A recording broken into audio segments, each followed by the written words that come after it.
What up, though? It's your girl, D Detroit Red, and I'm back on the mic. It's been a long time.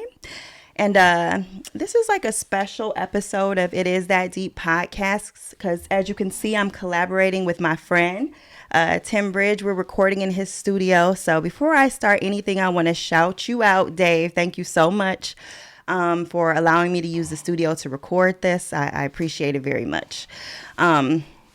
So the inspiration behind me recording and doing this episode, of course, is the election. This was a huge election. There's a lot of feelings out there, a lot of fear mongering. People are, saying a lot of crazy shit.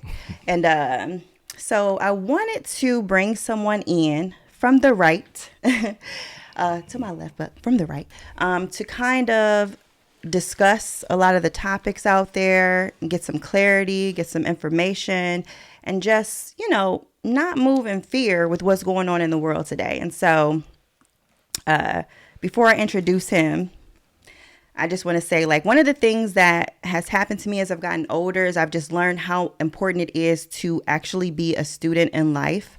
Not moving through life feeling like you know everything, not feeling like you have to know everything, but just really being open-minded to learning and listen to other point of views, and just being able to say, okay, there's some truth in that, or I agree with that, or maybe I don't agree with that, and then just being able to move on. It doesn't have to cause division or arguments or anything like that. It's just a disagreement between two people. So basically, I've learned to be humble. And so I know on social media, we've kind of villainized that word. It's bad to be humble because we look at it literally by the definition of to be low.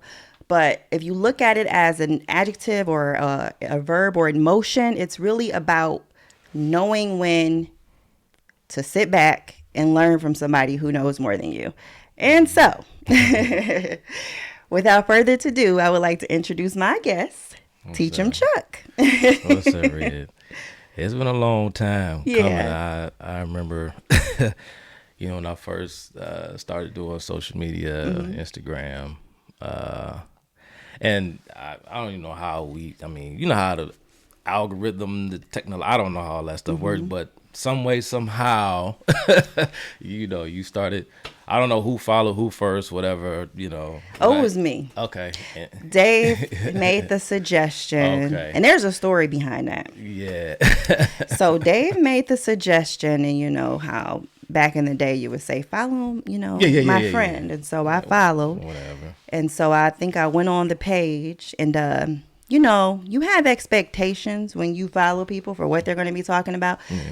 I was not expecting you to be talking about what you were talking about. I was not expecting the right stuff, or I was like, what the hell? Why would he tell me to follow him? Because I was deep on the left. Yeah. And so I think after that, me and Dave might have had a little back and forth, a little argument about some things. And he won. He won. Humility, right? Exactly. He won. To admit that is, that's saying something. And we stayed friends. And then it opened my mind, to a totally different way of thinking. And so even when I still don't always agree, I'm still able to say, I get that. Yeah. I get that. Yeah. And I bring that up too because I always have to give just a shout out to people. This is one of the main reasons why I'm sitting here right now. It's because you were one of the first. You never forget certain people. You feel what I'm saying? And back before, I just had a clip go viral, as they call it, recently. A lot of big time content creators, Anthony Brian Logan, Brandon Tatum, even Alex Jones was talking about me on InfoWars. And so, my public profile has shot up a little bit, whatever, So that happened recently, I think within the last, about a month ago, this happened. And, man, so like I said, I'm just going back when, man, I had 50, 100, 200 followers on Instagram, something crazy like that. And me really not knowing how to. I mean, I'm still learning how to actually create content and to drive the algorithm and just to make things that people actually want to see. I'm still learning a lot. But when I just was like, okay, let me just get my feet wet and start learning, just getting in front of a camera. I mean, I'm not a shy person. I don't have an issue, but just when I didn't have the know-how, should I say, when I would just sit my camera up in my kitchen and out, whenever my family was away, that's when I would just go on these rants in my kitchen by myself like a crazy person. And you were one of the people who I could consistently count on that would repost. You would add it to your story and say, hey guys, if you want to hear a different point of view, blah, blah, blah, blah, blah, go watch this, go follow him, go check this out.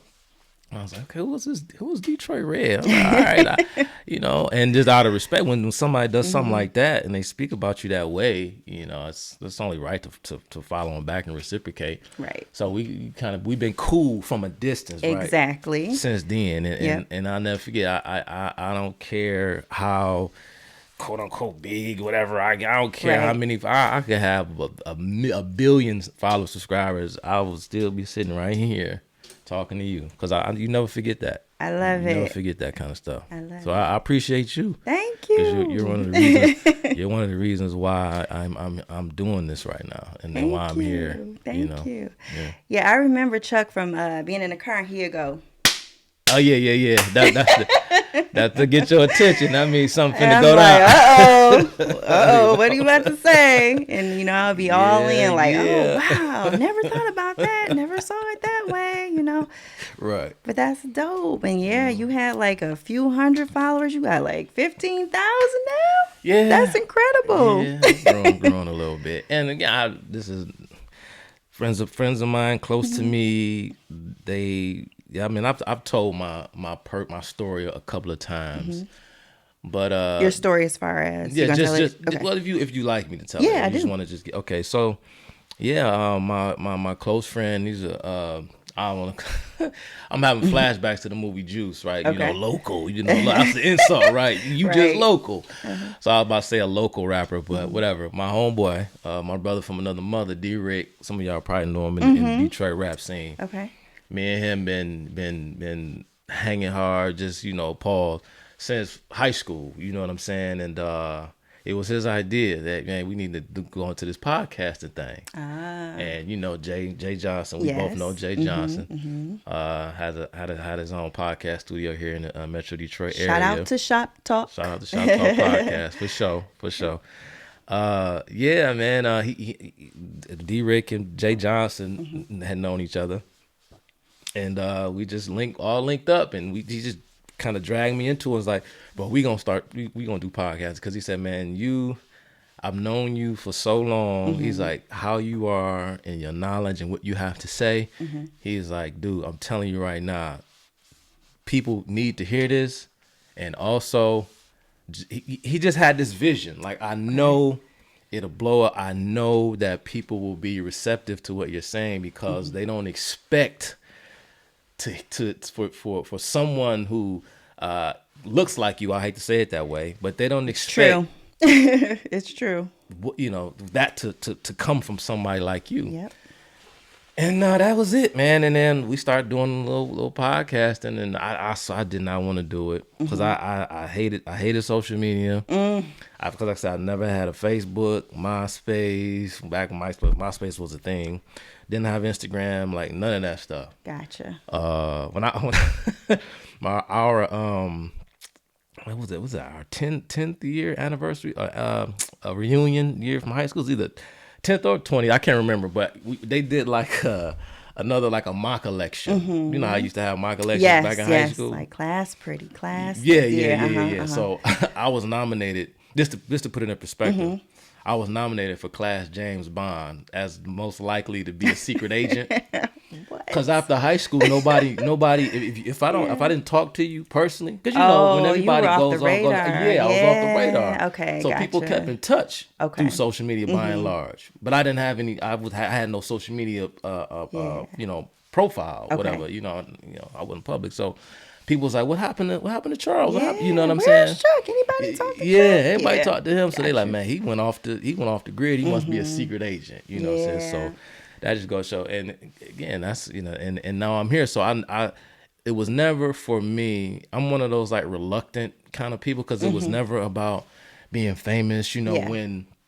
when this whole you know, quote unquote, this black conservative thing, when it sort of like became a thing Yeah. on social media. I remember the viral clip that sent Brandon Tatum into orbit when he was sitting in his car, and he, you know, it's funny how a lot of people live stream in their cars. I guess it's the only place a lot of people can get privacy. I do it too. Yeah, I do it too. And Brandon Tatum sat up there and he talked about, you know, why he decided to stop voting for the Democrat Party. And he was a young black man, fairly articulate, and, you know, I guess no one had really seen anything like that before in the viral age, the viral era. And it just got shared hundreds of thousands of times on Facebook and all this stuff. And then we saw the rise of Candace Owens and all these figures. And yeah, I was like, all right, well, cool. They got it. They go ahead on. Y'all do y'all thing. I'm just sitting back. I'm just a regular person out in the world, you know. But so it was never about me trying to grift, as they like to call it, trying to jump on this bandwagon. Right. Because now all of a sudden it's almost like it's like avant-garde to go on social media and to like talk about politics, right? This is a pathway towards fame and notoriety and stardom Right. and attention and celebrity. And so let me do this. I didn't care about that, and Yeah. I don't care about it now. Right. you right. know, right. But you're here. but I'm here, You're so that's here. it. So that's it. And I think it's dope that you have friends and people around you that could kind of create a vision for you when you weren't even thinking about it. But they saw it and they helped you bring it into fruition. That's friendship. That's Yeah. what you do. That's how you were a friend. So yeah, about that, do you think that black conservatism itself is on the rise, or do you just think it's like a trend? Because we have all these polarizing figures now. We got, you know, Candace Owens and you know, all these people, Donald Trump himself, you know, being as big as he is it a trendy thing now, or are people really, I don't like to use this term, but waking up? Yeah. Well, I'm not. You know, I'm not trying to escape the question, but I'm really not sure. Yeah. Because I don't quite know what conservatism is, I guess, projected to be Right. going into the future, you know, so to speak. Because a lot of things are happening, things that, I'll be honest, things that don't really bring me great, you know, a pleasure to sort of see taking place. Because I think some of the definitions or sort of like what we understand to be conservatism from a philosophical point of view is somewhat, it's beginning to change, and I don't think that it's changing for the better. Right. But you know, maybe we'll get into that at some point during the conversation. But it could be somewhat of a trend. I don't really see, when you talk about black people kind of waking up. I don't know. I'll be honest, I don't really see it happening and sustaining itself long term. Short of something a supernatural taking place. I think there needs to be seriously, I think there needs to be some sort of seismic event that happens externally that really causes a lot of black folks to reevaluate, you know, not just their political positions, but of course it begins with something else before it even makes its way to the political arena. Because black folks, by and large, and we'll get to this, black folks by and large have a culture issue. True. Because they suffer from a lack of values, and we can get into why that is. But I'll give you a perfect example, right?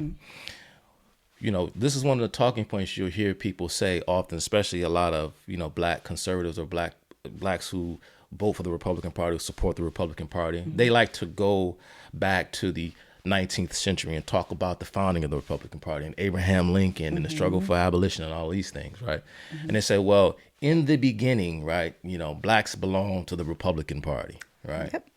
And then, it changed. But a lot of people say, well, what happened? When did it change? A lot of, a lot of people, I would assume a lot of people don't know how it changed and why it changed, right? But far as, let's say, for example, as far as presidential politics are concerned, national, federal level politics, I believe the first time a Democrat nominee received the majority of the black vote in a presidential election was 1936. And so this in the 1930s, now we're talking about the realignment of the Democrat Party, right? That is regarded, I guess you can call it the FDR coalition, sort of realign the country from an electoral point of view. Okay. So it was a different kind of thing. And I don't want to jump off into, but I'm just saying it again as an example, because what we saw with the stock market crash of 1929, right? And this again, it was a shift. There was a shift in I guess in the mindset of the American people, and this allowed for a person like FDR with intense political ambitions to seize the moment, because he knew that he was dealing with a population that was ripe for this kind of realignment. Okay. And we saw it shift and we saw it change. Right. And then that's when you began to see, okay, now there's this new coalition in the Democrat Party beginning in the 1930s. And it's been like that, especially when it comes to blacks, it's been like that until the present day. Okay. We saw a conservative realignment begin in the 1960s with Barry Goldwater, that eventually culminated in the election of Ronald Reagan in 1980. Okay. Right. And so we saw the sort of dissolution of the Reagan Coalition when George Herbert Walker Bush assumed the presidency in 1988.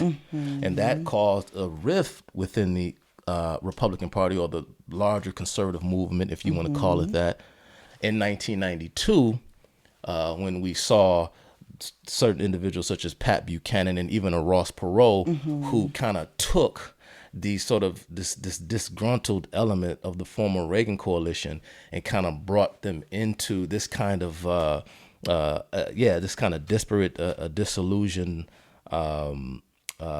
conservative spirit, if you will, and really kind of kneecapped everything that Barry Goldwater and Ronald Reagan had built up over the previous 20 years. Okay. And so now you're seeing it again here, where you are seeing this Trump coalition within the Republican Party. And now you're starting to see another political realignment. But I don't know if blacks are long for that ride. Yeah, because the numbers, the social media kind of show something different, but the numbers show 70% of black men voted for Kamala, 90% of black women. So the numbers say something different, but what we're seeing is saying like, oh, there may be this shift happening, but it's kind of, it's not happening. It's not happening. You don't think it's happening? I don't think, and I think too with the, I mean, we're gonna talk, we're gonna kick it. Now, I don't, maybe you want to go down this rabbit hole, maybe you don't, but I do see with the rise of what are they calling it, the black manosphere and that whole thing. There are some conservative sentiments within the red pill space, as they're calling it. But I don't think they really get it, because I think much of and it's not to say all of them, who are part of the quote unquote manosphere, fit this, but of course, a hit dog will holler. So if it sounds like I'm talking about you, then I am. I'm not pulling punches here today. They are just as counterproductive as the feminist movement that they try and that they attack. Yeah, I haven't heard of this manosphere. What's the manosphere? Okay, I think you'd be a little bit you never heard of it? Like, seriously, you never heard that term? No. So you have these social media content these content creators who are trying to kind of rehabilitate the man and, calling out like a Kevin women, Samuels? like a Kevin Samuels Okay. type. I get what you're saying what now, but I'm like, I've never heard this term manosphere. Where have I been? I don't know. Yeah, I've never heard the manosphere. Okay. They're calling it. Yeah, the late Kevin Samuels would be someone synonymous with, I guess, the manosphere, and there are a lot of other country. I don't really pay. Passport bros. Yeah, that whole thing. The MGTOW, the men going their own way. It's a part of that whole thing, and just that whole thing, and I think that has a lot to do with why the Democrat nominee in this election cycle, that being Kamala Harris, lost relatively speaking, a sizable chunk of the black male vote, because I think a lot of men in general, but black men in particular, are kind of tapping into that sort of that Kevin Samuels spirit, so to speak. I think that had a lot to do with what is going on here. So, but there's more. That's a small part of it, but there's a lot more taking place as well. So back to your question about, do I think that this is a trend that blacks are kind of moving to the right? Yeah.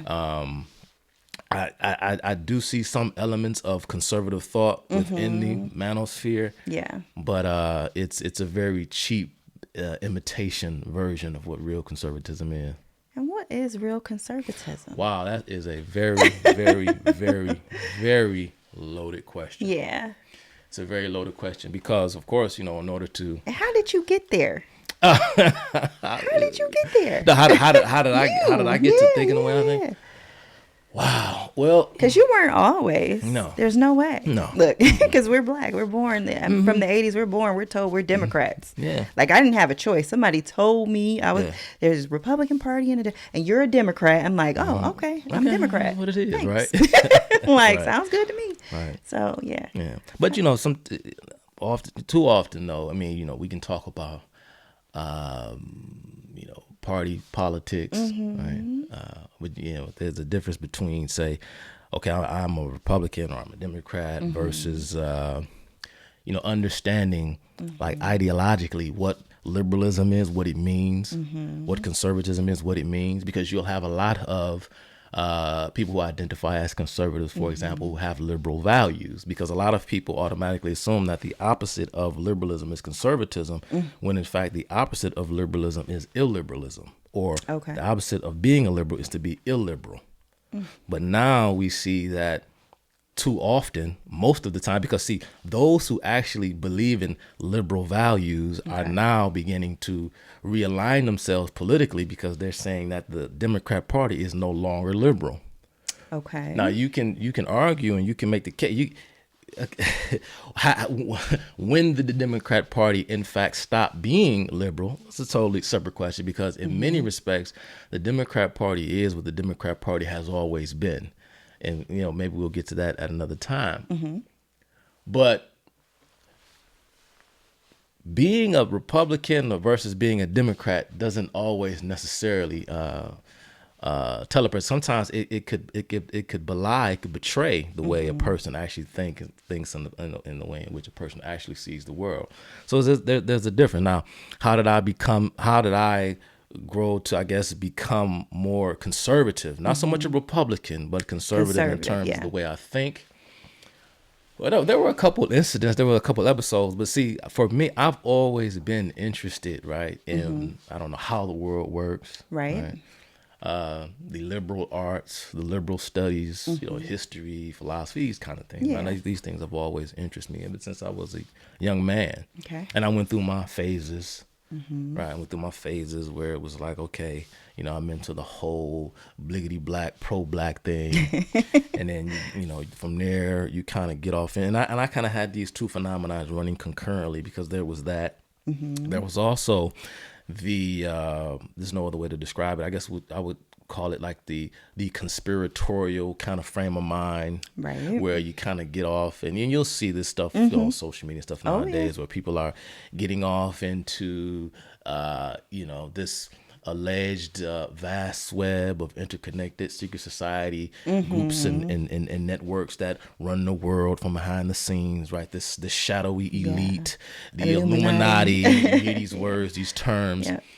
And so, I was, read all the works of the, people, famous books. A lot of people swear by, to this day, like, William Cooper's book, Behold the Pale Horse. Yep. There's that, I was into the work of the late Jordan Maxwell and the man who wrote this book I read back in the day called The 13 Bloodlines of the Illuminati, an author by the name of Fritz Springmeier. Even when I discovered Alex Jones on the internet, back when, I think it may have been InfoWars back then as well, but I know Alex Jones used to run two websites. He had two URLs. There was one called InfoWars, and of course there was Prison Planet. And I came across Prison Planet back when I was in high school in 2001 after the World Trade Center attack. And so a lot of these figures and faces and things like that I would come across watching Alex Jones, a lot of his shows, a lot of his content 25 years ago, because Alex Jones has been doing this for a very, very long time. And so, I was into all of that stuff. And so you've had a lot of phases. Yeah, a lot of phases. And all of that, goes under the umbrella of the whole of kind of like New Ageism, right? It's all part of this whole New Age movement, this thing, right? But yeah, that all changed after a while, because it was always a quest to know, or a quest for knowledge, a quest to see, and because it was never about me, it was never about my own ego and the quest to just want to be right, so I can lord that over someone to say I know something that you don't know. It's like, if you have a better answer, if you have a better way, then show me, teach me, tell me. I want to know. Absolutely. Then over time, I started to realize, particularly when I saw how the things around me and how what I believed in began to, I hate to use this term because it sounds real new agey, but how things in my life things were manifesting around me. Yeah. And I said, this is not the life for me. This is not the kind of life that I want to live. Yeah. And how I believed and how I used to think, I saw how others who believed as I believed, I saw the kind of people that it turned them into. Because, it's hard to see it in yourself. Yeah. Because you're just going about your business. Right. When you see other people, and it's almost like you see, right? It's like a reflection. It's like you see yourself reflecting back at you. And you're saying to yourself, if you're wise enough to do it. Sometimes people don't like something they see in somebody, and they don't realize it. They're really seeing something in themselves that they don't like in that person. So, it's like, I don't like that. And it reminds me, I told this story when Dave interviewed me about, a year and a half, 2 years ago. And there's he's passed away now. He's one of my intellectual inspirations, mentors, and heroes. Speaking of wanting to know what conservatism is, he was a British philosopher, professor, academic by the name of Sir Roger Scrutin. Okay. Roger Scrutin told a story one time, and I said, wow, it really hit me like a ton of bricks, because it reminded me of a lot of things that I saw during the Obama years. Okay. And this, Roger Scrutin was at the time during the May revolutions in France in 1968, because when a lot of people think of 1968, they think about the uprisings that happened in the United States, right? In response to the assassinations of MLK and Bobby Kennedy. Yes. But at the same time, these very same student rebellions were going on in France at the same time. So that's why in 1968 is considered to be like a global revolution. And again, it wasn't just France, but this happened in other parts of the world as well. But so, it seems to be coordinated, right? Maybe it's the Illuminati, I'm just joking. But so Roger Scrutin at the time, he was living in France. He was a student. I can't remember what institution or university he was attending, but he was a student.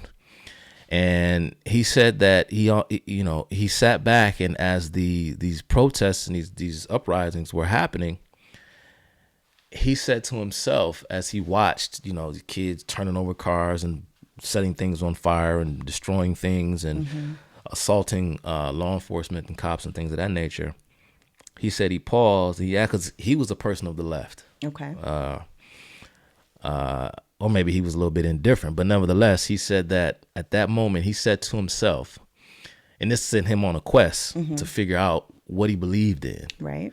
He looked at the way they were behaving, and he said that I don't know what I believe, but whatever it is, it's not what they believe. Yeah. Right. It's not what they believe. Yeah. Right. And so that kind of sent me on a journey. And then one day I was rummaging across the internet maybe 10, 11 years ago or so. And, I came across Rush Limbaugh. Okay. I started listening to Rush Limbaugh. Interesting. And so, I got a whole thing. So it sounds like you're just very open-minded. You like learning, and so you're open to all that. Yeah. So let's talk about this election. I'm so tired. You're lucky you're not on Facebook. I need to get off Facebook. Facebook is unhealthy because it's just people just, oh my God, they just say some of the craziest things, and it's very interesting to see the generation of people that would say, like, we are not our ancestors. We will fuck you up. And then when Trump gets in office, say, we're going to be slaves. We're going to, you know what I mean? We're going to be on the cotton field. It's like, how do you go from this extreme to I thought you were not your... And what does that even mean? We're not our ancestors anyways. I always thought that was an insult to say, but now you're on this end. Now you're afraid for your life. So as far as Kamala, you feel like her loss, you do feel like she lost some support of black men, and that fueled some of her loss. She is the archetypal woman. She is the epitome of everything that they despise. Oh, yeah, successful. Okay. She want to be the leader. Okay, that's the way you want to describe it. I don't know if that's the archetypal type of woman. She wants to be in control. I don't know if that's the archetypal woman that they don't like. I felt like it was because of her need to play up her blackness. I feel like she kind of left out a whole group of people in her whole campaign. Like, she had to prove she was black. They talking about collard greens. They got Meg twerking on stage. Yeah. Glow talking about moose knuckles. I'm like, this is terrible. Like, right, America. Who wants that to be the reflection of the country? Who arranged this campaign? It was a terrible campaign, but she had to identify so much with blackness. Yeah, because she's empty. She's an empty shell. There's nothing there. There's nothing there. She's hollow. She's petty. She's very stupid. Oh my gosh. And people saw it. People could see right through it. That she of course she thought that, she could just sit up there and paint Donald Trump as the villain. Right. She was the safer alternative because he's the big bad boogeyman. Yep. Without having to show or display her bona fides and why she was qualified to. She's a San Francisco leftist, right? She appeals to the Bay Area, she appeals to California and to nowhere else. And there's no, and this is me as someone who for the most part, I support Republican politicians. Ever since I've been of voting age, I've never voted for a Democrat. Really? No, but but it's not to say that the Republican Party is not with, and that that will always be the case. You're not married to the right. No, okay. Or with whatever the right is again, because it is that deep. It gets deep philosophically, right? Because again, we left, right, we use these terms, and most people take them for granted because a lot of people use these terms don't know what they mean. They think that the term left is just a substitute or a synonym for Democrat Party politics, and the right is a substitute for Republican Party politics, but that's not necessarily the case. For too long in our country, the parties have been very similar in terms of their platforms, their policy platforms, and you can see this epitomized, for example, in the shout out to my boy Chad O. Jackson, who just reminded me of the 1960 presidential debate between Richard Nixon and JFK. Even prior, I'm trying to remember the exact year that these books were published, but they were first. I forgot the man's name who wrote this book. It was published. It was called "A Democrat Speaks to His Party." And then shortly thereafter, about 2 years later, another book was published by a so-called conservative Republican called A Republican Speaks to His Party. And both books were nearly identical in terms of not so much the policies that they would implement, but how they imagined using the federal government for the purpose of advancing their causes respectively. Okay. So the issue is not so much what should the government do in order to fix X, Y, and Z. It's about the process and the procedures and what, in fact, is the proper role of the federal government. And that's what, in fact, is lost in this country. Okay. But going back to Kamala, because I didn't lose you.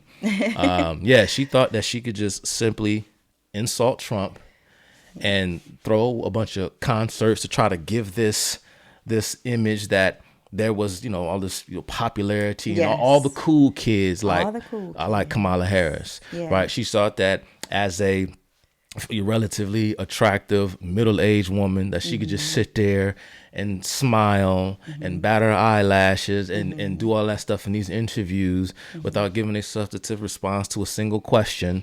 She thought that would work on voters, and they just saw right through her. She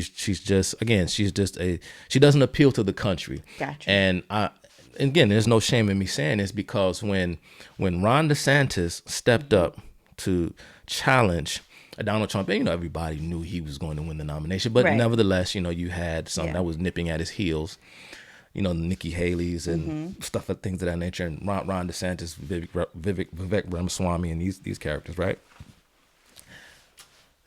Ron DeSantis, if we go back and we recall, he defeated Mayor Gillum by a very, very slim margin. Okay. Now, Donald Trump, he likes to take credit for Ron DeSantis's victory because, of course, he gave Ron DeSantis his endorsement, right? Okay.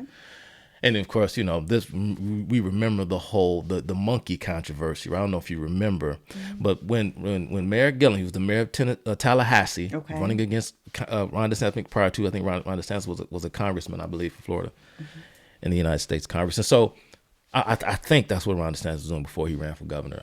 Pardon me if I'm misspeaking. But during an on-air interview, Gillum, I'm forgetting his first name at the moment, but he pretty much campaigned on raising taxes or something of that nature. He was going to or implementing a state income tax. Florida, I don't believe Florida they don't have a state income tax.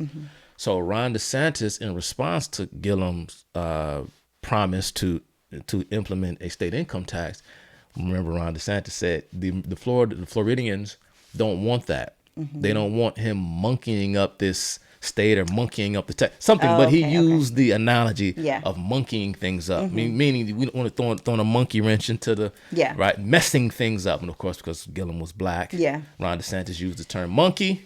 Ron DeSantis is a racist, right? And so that was a major, I guess, flub, if you want to call it that, in the DeSantis campaign. And so the race was pretty tight.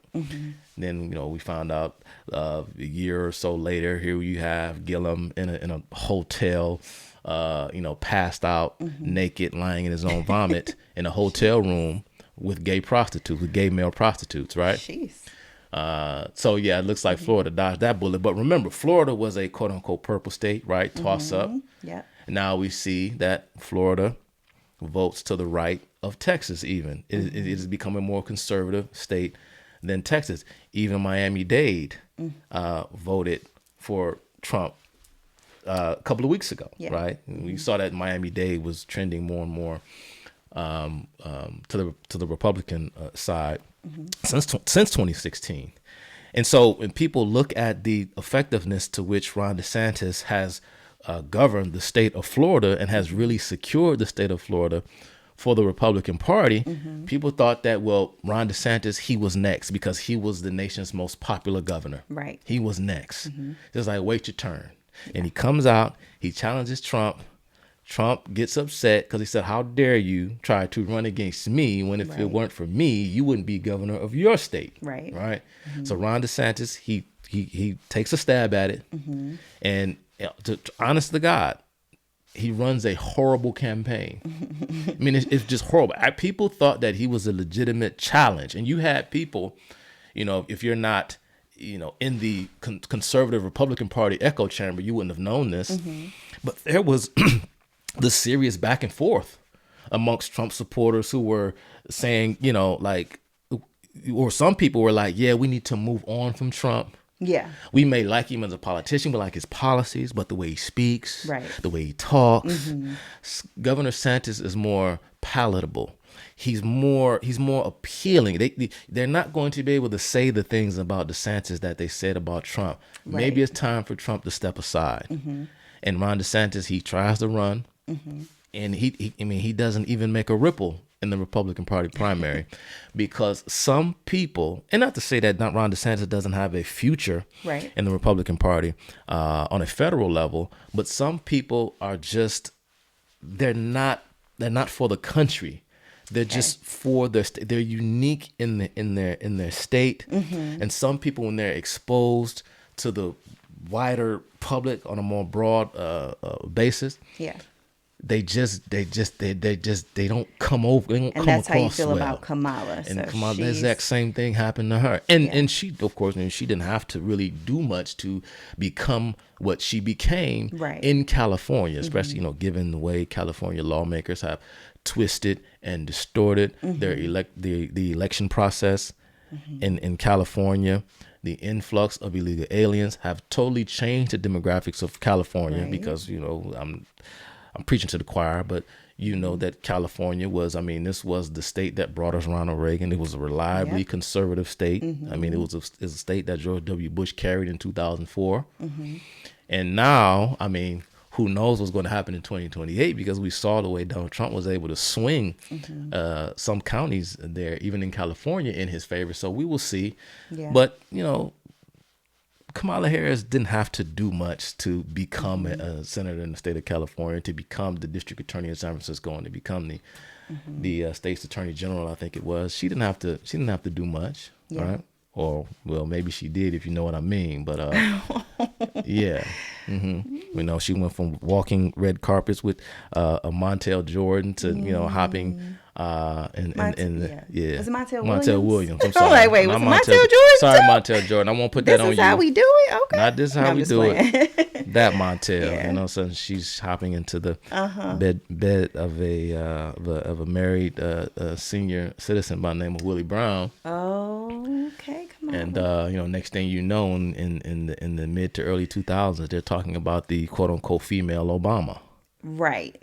All right. Yeah. And so remember, to your question, you made the comment. You said that her issue was she's trying to throw her blackness, and I'm bliggity black, and I'm black, and I make greens in the bathtub. Like, girl, what? Yeah. Because see, that works. Because see, without minorities and blacks in particular, on a national level, the Democrat Party is dead. They're dead, and so. Okay, this is a part of the pandering. This is the whole process that the left does, right? And so she thinks that's all she has to do, and that's all she has to say to impress you. Right. Right? Is to sort of draw. Remember, back in the day, I was a kid then, but I recall, I remember listening to my elders speak and how they just, loved Clinton so much. And he played the saxophone. Yeah, he played the saxophone. He smoked weed, but he didn't inhale. Weed. Oh, right? Yeah. He was, slick guy, older, but what I'm saying, but a handsome older white guy. Yeah.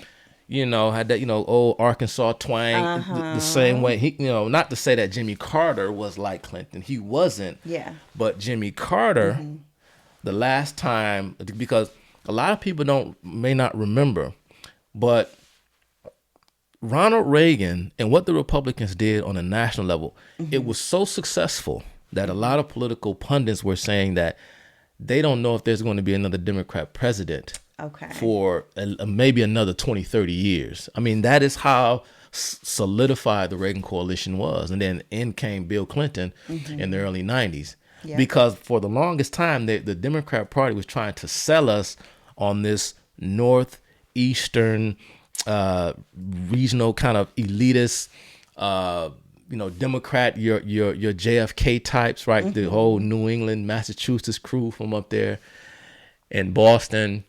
And it wasn't until Jimmy Carter came along, I think he served one term as a congressman in the House of Representatives from the state of Georgia, and they elected him, right, off the fallout from the Watergate scandal.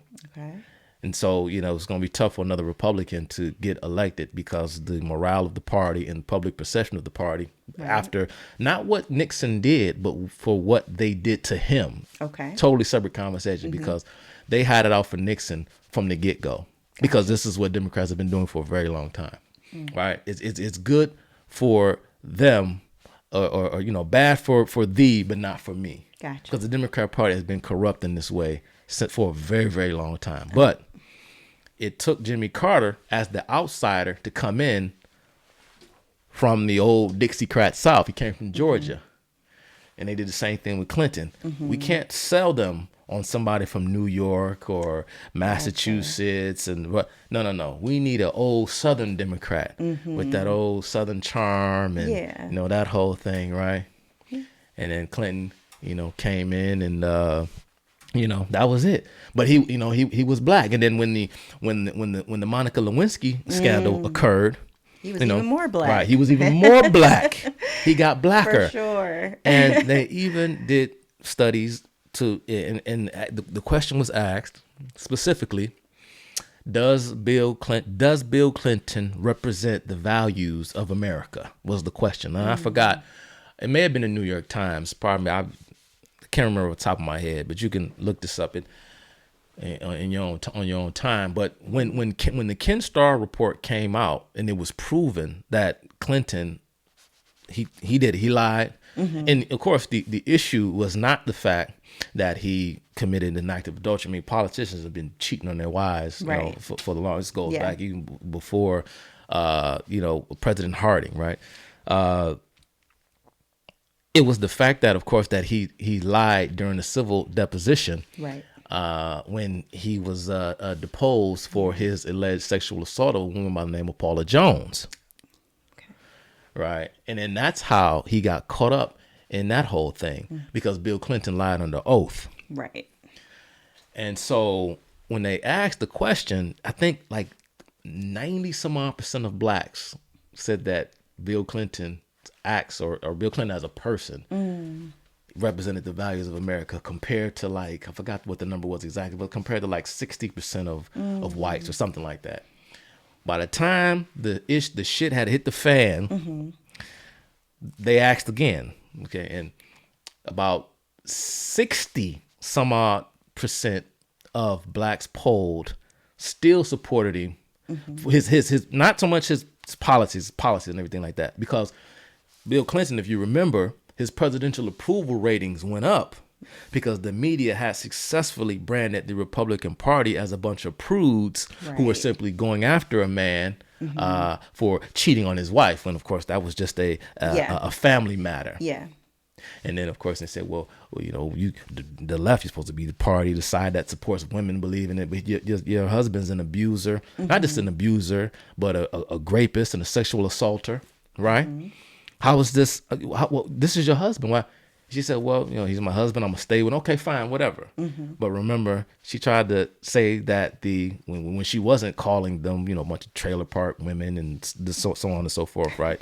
This is Stephanopoulos, and you see James Carville, and they were all a part of the whole Clinton machine. And so it was, the Republican Party, they're the ones who are the hypocrites because they're the ones who claim to want to promote family values, but yet they're criticizing this woman who doesn't want to leave her husband. All right. And so Clinton approval rating went up because he was a victim. He became a victim. Yeah. But that's what so 60% of blacks said that Bill Clinton represented the values of America, prejudiced like 25% of whites. Even though they may have said, well, he probably should not be removed from office because his acts do not reach the standard of a high crime or misdemeanor, but nevertheless, he still broke the law. And so that's all they think they have to do, right? Pander. It just didn't work this time.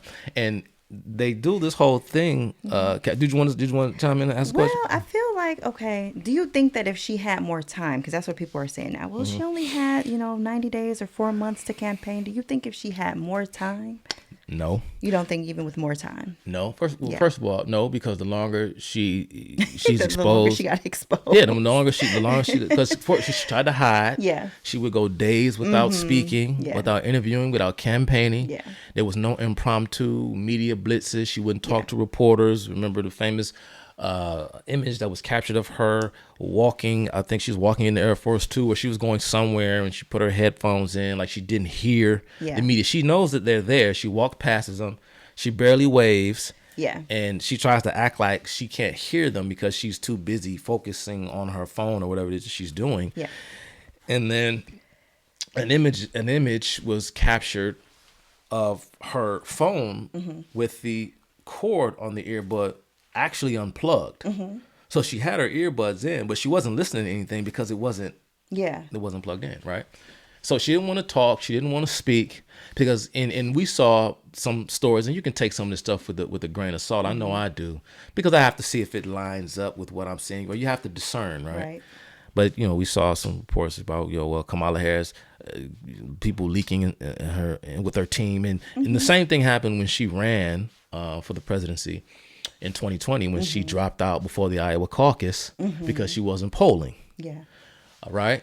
And she had an issue keeping staffers because there were reports that she was abusive. Wow. That she's mean, and people just genuinely didn't like to work for her. Her campaign was disorganized. She didn't know what she was doing. She went and just going on and on and on. Gotcha. Remember when Trump went to that was it the Stephen Miller dinner, the Catholic charity event? Okay. And he sat up there and he was roasting, just having a good time at this, whatever. All these different politicians, both sides of the aisle, they all come together to have this dinner or whatever, right?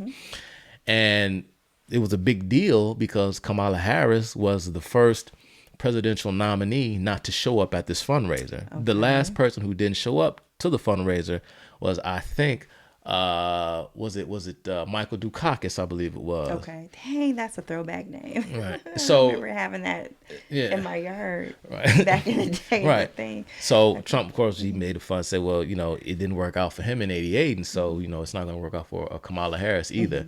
And everybody, even what was it, Tim Gaffigan, the MC, the comedian, was talking about this is a layup for a Democrat Party politician. You had a Catholic event in liberal New York. Why aren't you here? Yeah. Right. And someone on her staff leaked a conversation that Kamala had with one of her advisors that she just completely verbally just tore this person apart because it was such a bad look for her, because according to the story, one of her campaign advisors told her not to attend the Catholic event because it may alienate the LGBTQ community. So she didn't show up. She was mad because she took that person's advice. Yeah. And she just undressed them verbally. I think all their advice was bad. Right. The campaign was a disaster.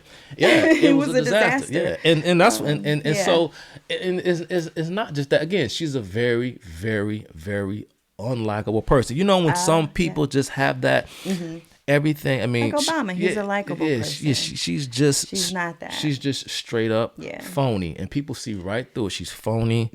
The accent changes. The accent changes. The pandering. The even something. And mind you, I mean, they have focus groups when it comes to politicians, from head to toe. Everything from how you posture, how you stand, your color, how you talk. I mean, they will take everything apart because any small thing can just completely and utterly destroy and derail your campaign, right? When, Mitt Romney, right, put his dog on top of his car. The media took it and ran with it. Right. When Howard Dean had that moment, I don't know if you remember the Howard Dean campaign back in, 2008, I think it was, the year that Howard Dean, old Democrat, was running, and he was leading. And the may have been 20. I'm trying to remember that. Why am I having a brain freeze on Howard Dean? But anyway, people will know what I'm talking about. Howard Dean was speaking at a campaign rally, and he had this moment where he's getting excited and he's screaming. He's going, yeah, and he's screaming. And it was that small moment, right? And people were like, what was that? Right. You know what I mean? And it was just an odd moment. Like speaking of Michael Dukakis, where he had this photo op kind of thing in '88 where I don't know if he went to visit some military constellation or something happened, and he took a picture. He got inside of an army tank. And he took a picture, and he put the army helmet on and everything, and he's looking in the camera, giving an old thumbs up with a smile. And people were saying the old cartoon Beetle Bailey. They said he just looked weird sitting in this tank. They just break you down. Yeah, and that image of him sitting in that tank. I mean, I don't think he would have won anyway, but it just didn't help his cause. Yeah, right. Yeah. So every little thing, and people mocking, it seems like this lighthearted thing. But it's funny how people are, because little stuff like that. Yeah. Because a lot of times, and you'll hear a lot of political experts say this too, right? It's all about trying to sway independents, right? To get the middle. Because Democrats and Republicans, or so-called liberals and so-called conservatives, have never been more divided than they are right now. Right. So it's like, how can you play to the middle? Exactly. And there are things about Kamala Harris that I think turns off a lot of independents. The shrill tone of her voice. I don't like listening to her speak. I don't like to hear her voice. No. And there are a lot of memes out there and a lot of stuff out there. People will say it's petty, but it's not. But the laugh. The laughing. The constant laughing. Yeah. Yes. It grates on people. What do you think about... So they're suggesting that Joe step down and let her become president. Right. I feel like that is so absurd. Like, what is that going to do? Well, it's just more of what brought her to the position that she's in right now. Right. So, the old term, you hear this term a lot, right? People say gaslighting. It's, these things you hear on there. A lot of people may use that term, don't know where it comes from. There was I forgot the guy's name, but he was a British novelist. Wrote a novel in 1938 called By the Gaslight or something like that. And he had this plot, if I'm getting the synopsis of the story correctly. I've never read the book. I'm not a big fiction guy. But he was trying to embezzle his wife's inheritance or something like that. He wanted to X her out of her inheritance or something and run off with her money. And he came up with this plan to pretty much try and convince everyone that she was insane, that she had lost her mind. Oh. And back then, this was before, I guess, electricity, saying they would light the homes by gaslight, kerosene thing. So the husband would incrementally dim the light. And the wife would say, well, it seems like it's darker in here. No, it's not. He was gaslighting her. He was gaslighting her, right? So that's where the term comes from, right? Gotcha. Make you think that you losing your mind when they're doing it on purpose, right? They're trying to drive you crazy. Now, go ahead. If you want this, because so I want to talk about some of Trump's announcements that he's made recently, because they got people in a frenzy. One of them being he is going to close the Department of Education. Why would he close the Department of Education? What does that mean? Because I saw someone post that, your Pell Grants, you're not going to be able to get them, things like that. And of course, people want their Pell Grants and, So why would he close the Department of Education? Is he saying he's going to do this for sure? Is he just threatening to do this? Or like what? Well, and restitution for, the DEI stuff, or people are calling it reparations to white people. It's a lot of stuff. Well, you haven't heard that? Reparations. I've heard all of this. Oh, okay. I was gonna say okay. Reparations for whites for ending certain ending these DEI policies. Okay, yeah. And then the reason why I brought up the whole gaslighting thing, just to end off, that's what Democrats do. You can't question whether or not Kamala is black, because of course that's a racist thing to do. How dare you question her blackness? Right. But of course, Joe Biden can tell the world and tell Charlemagne directly to his face that if he doesn't know if he's with him or with Trump, then he ain't black. And then when Larry Elder goes on the Breakfast Club and calls Charlemagne out for it, he says, well, I didn't say anything to Joe Biden about that statement because it didn't bother me. Oh, okay. So here it is, a Joe Biden, an old a man of Irish descent from Pennsylvania, so we are told, considering in said conditions, I guess, for your entry into quote unquote blackness. Okay, that's fine, that's fair. Yeah. But see, when she was elected to the Senate, right? I mean, being the first such and such a color, the first black, the first this, I guess that wasn't exotic enough or as much as a novelty for her taste, or perhaps her publicist or whoever was responsible for her grooming and kind of cultivating her image and reputation, that of course the media sold her as the first Indian woman to be elected to the Senate, and people didn't forget that. Right. So again, when Donald Trump says, okay, wait a minute, now is she black? Is she not black? How dare you? How dare you question her blackness? Right. But that's what you said. Right. So, but see, here's the thing. But so you promote this idea, you push this idea of identity politics, you set the conditions, or so you think you do, right? And then when I enter the fray, then all of a sudden you expect me to play the game on your terms. No, it don't work that way. Right. It don't work that way. Yeah. So that's what I meant with the whole gaslight thing. Yeah. She didn't need more time, because the fact of the matter is that her approval ratings, along with her boss, the president, no incumbent has ever won re-election with an approval rating as low as Joe Biden's. Gotcha. Joe Biden or Kamala, neither one of them were going to win. Yeah. And when they kneecapped Joe Biden the way they did, that was an admission. That was a concession. Yeah. That was an admission that we lost. Yeah. It's over. And sometimes, when you are a good party soldier, the top brass in the party will almost send you on like this. And it's a little bit early for Kamala, but again, they didn't have a choice. Yeah. Because Joe Biden sat up there and told you he was looking for a woman, particularly a woman of color. Remember, it was going to be Kamala, was going to be Stacey Abrams, and so on and so forth, right?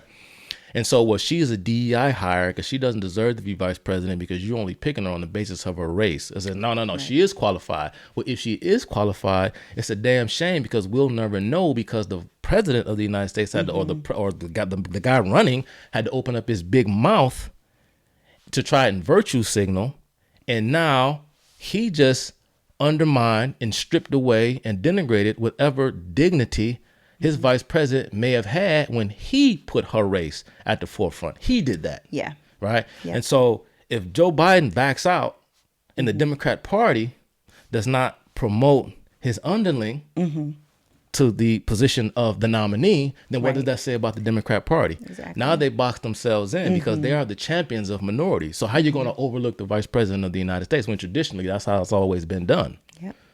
They couldn't do it after that. Yeah. But she wasn't going to win anyway, because it wasn't so. It was on top of the fact that she's stupid, hollow, shallow, glib, unlikable.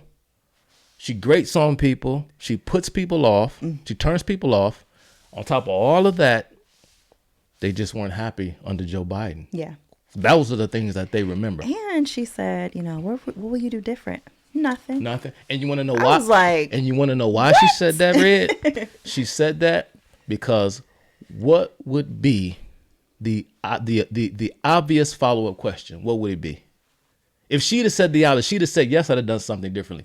What would be the obvious follow-up question? Because then they would call out that administration, Well, they would call out the administration, but they would want to know specifics. Okay. Yeah. Oh, God, yeah. You said you would do something differently. What would you do differently? She doesn't want to answer that question because she doesn't know anything. And she tells you the things that you think you want to know, right? Because it is able to persuade a lot of ignorant Americans who don't understand how civics works. To go back to your last question, they do not understand how just the basic fundamental tenets of economics, when she talks about such things as, well, I'm going to put a federal cap on price gouging. That sounds good to people because they want lower prices. Right. Doesn't work that way. Economics doesn't work that way. Okay. Because you place a cap. Anyway, we'll get to that. But anyway, back to your question about Donald Trump ending the Department of Education. And do I think he's going to do it? Yeah. I wouldn't be upset if he did it. I would quite frankly be happy if he did. I wouldn't care. Why? But I'll ask you why, but I think that Donald Trump is pretty much using that as he's just drawing a hard line in the sand, because I think he wants to, perhaps he may decrease it or maybe change its trajectory a bit. He may even downsize it. Will he completely shut it down? I don't know. If he didn't completely shut it down, it will probably make some people angry. But I don't know how much it would hurt him politically. But I think he just wants to draw a hard line in the sand so as to threaten the bureaucracy, particularly the Department of Education, into getting in line, or else you may, in fact, see yourself on the unemployment line. Because what, in fact, has the Department of Education done, not to just enhance the efficacy of American education, on the one, but number two, and perhaps more importantly, is the bottom line functionality of the Department of Education in line with what the Constitution permits. See, a lot of people don't understand and do not know the history of the Department of Education. Was started by Jimmy Carter in 1979. It began in 1980, began to officially function in 1980. In the 19th century, the kind of prototype of the Department of Education that we saw in 1980 was started up, I think, during the years of Andrew Johnson. He was Abraham Lincoln's successor. It was about 4 or 5 people in this, a group of educational specialists, so to speak, right? And then we went on and on and on. We, all the technological innovation, all of the things that we saw as far as development, how we became the economic hegemon globally after World War II, surpassing the British Empire, and just on and on and on, putting a man on the moon, not getting into the conspiracy on was it real, or was it this, or was it that, not getting into any of that. But I'm saying, from the Manhattan Project, all of the things that we developed here in this country, the great minds that our educational system have produced. But for some reason, we needed a Department of Education by 1980.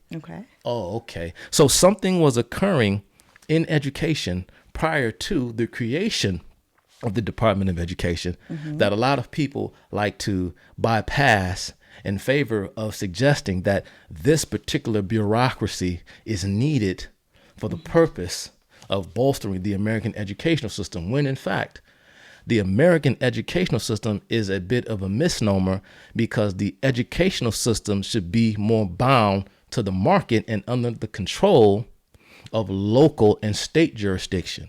Because nowhere in the Constitution does it state that the federal government should even play a role in the educational process.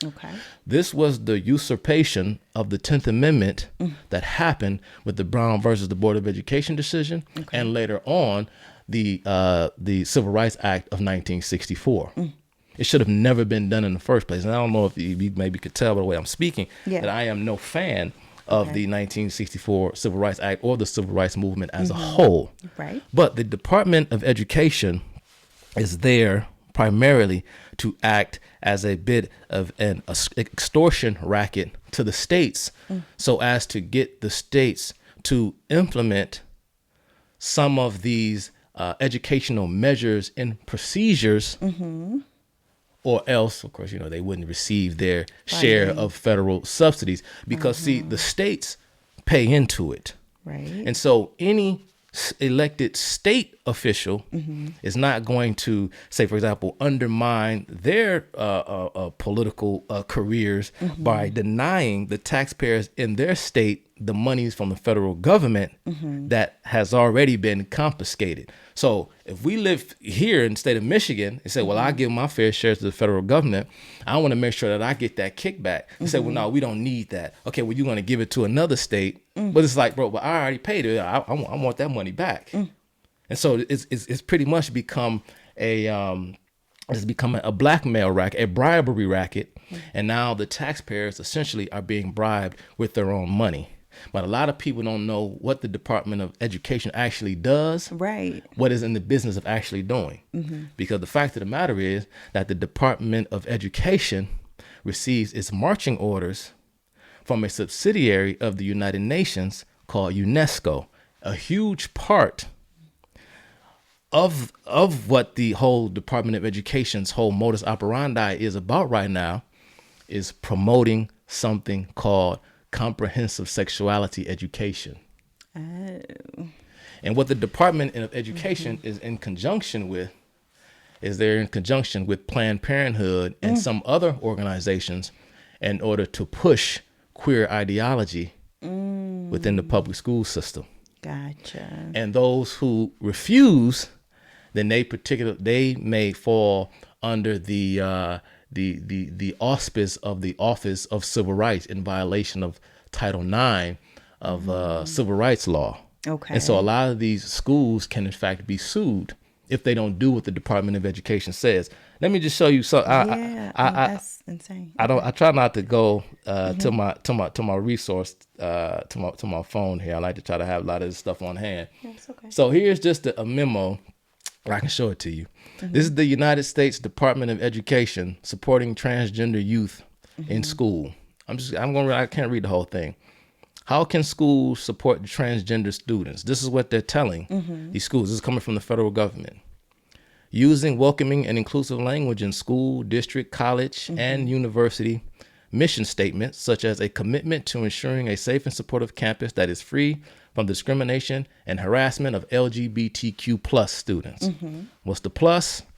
Well, I don't know. Anyway, ensuring that school policies clearly affirm students' rights to be free from discrimination, blah, blah, blah, blah, blah. I mean, it goes on and on and on. I'll send you a copy of this. Okay. Adopting policies that respect all students' gender identities, such as the use, check this now, such as the use of the name the student goes by, which may be different from their legal name, and pronouns that reflect a student's gender identity, and implementing policies to safeguard students' privacy, such as maintaining the confidentiality of a student's birth name or sex assigned at birth if the students wish to keep this information private unless the disclosure is legally required, and so on and so forth. This is the type of shit that the Department of Education is doing today. And people wonder why we're talking about either outright getting rid of the Department of Justice or I'm sorry, I keep saying justice, education, or reforming it severely. This is Lassie.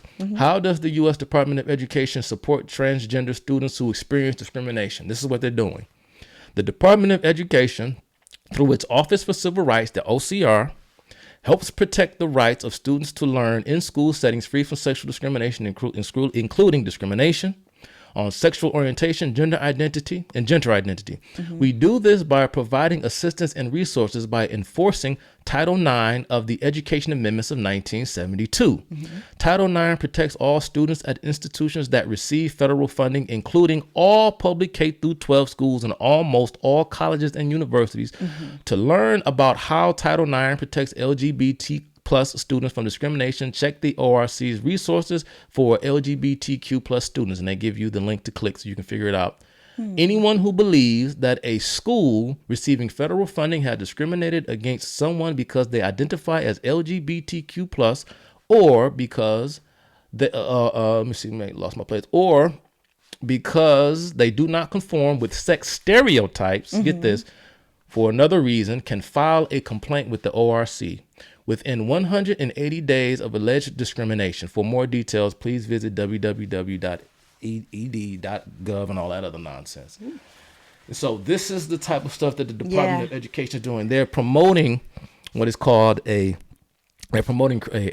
critical pedagogy or critical education. And I know that when we talked before, you said that you would ask me questions about CRT. I know we probably haven't got there yet, but this is the kind of stuff that the Department of Education, they are corrupting the minds of your children. They are corrupting the minds of the American people. Because they're saying that the kids can have these identities in school and they don't have to tell their parents, basically. So you just keep it a secret. No, you don't do that. because the parents are a threat to the not just the parents but the family more broadly, but the nuclear family in particular is a threat to the powers that be, because the family is one of just 5 pillars or prongs that are they are responsible primarily, these 5 institutions, for what are regarded as the centers of cultural production. Okay. So you have the family, religion, media, education, and law. These are the 5 pillars of cultural production. Okay. These 5 pillars were identified and pointed out. I hate to get super deep, but just to, kind of go there because that's why we're here. It is that deep. Okay. It is that deep. These 5 pillars were identified by, and this is a term, if you're in these political spaces, you're starting to hear this term more and more. A lot of people don't know what it is, or probably don't know the details on an in-depth level. This term, this philosophy called Marxism. Now, Antonio Gramsci was an Italian Marxist who came up with this idea of infiltrating these 5 institutions in particular, of course, beginning with the family. But anyway, going back to Marx and Engels, I mean, they were on this whole family kick as well. But Antonio Gramsci took this whole concept and just tweaked it a little bit and innovated upon what Marx and Engels were writing about 50, 60 years prior to his imprisonment in Italy under Benito Mussolini. And so the family is there first because the parents are kind of like the guardians, if you will, of the status quo. Right. And what the educational system seeks to do is separate the child from the parent, because the whole goal, and you'll see, you're like, man, why in the world are these people, these little young kids? This wasn't a thing. I mean, yeah, I knew. Yeah, when you think about it, what our parents were taught versus what we were taught is always vastly different, and so it can cause some kind of battling with the kids and the parents, because it's like, no, we don't do that now, and you have this old way of thinking, but now we do it this way, and it's like, yeah, okay. Not only are they are told to, they're instructed on how to keep these things from the parents, but they're actually taught strategies of how to hide and lie about what they're doing, and how to keep it from parents.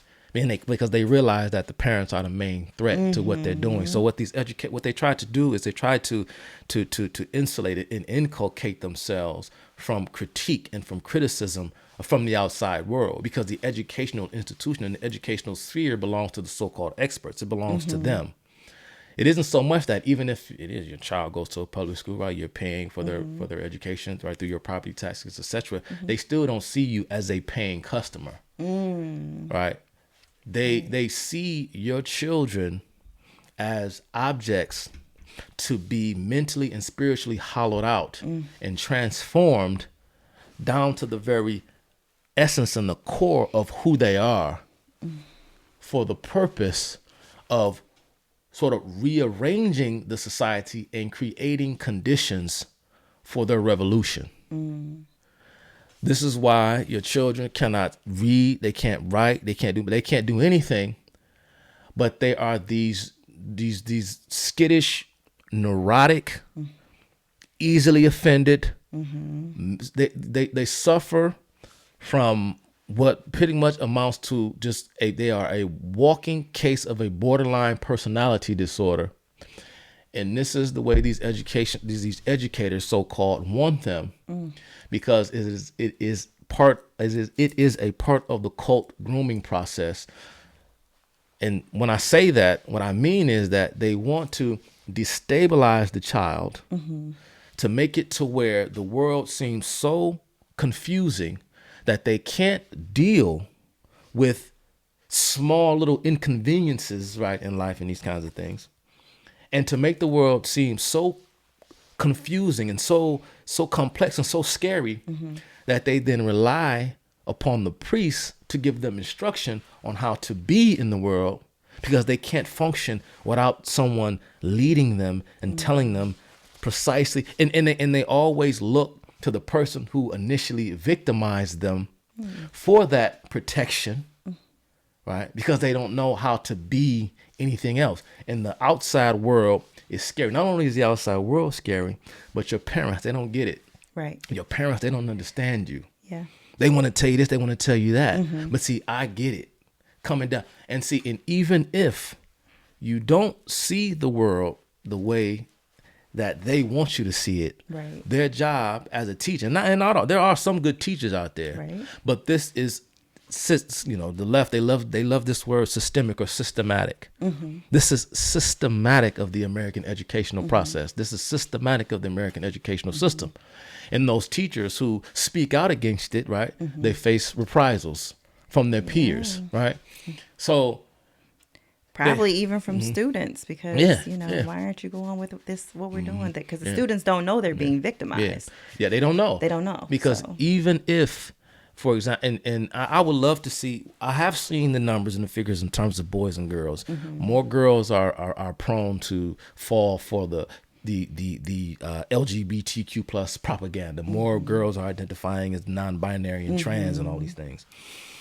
But I would love to see the numbers in terms of comparing black to white. I think young white kids are more susceptible to this messaging because that's the outlet.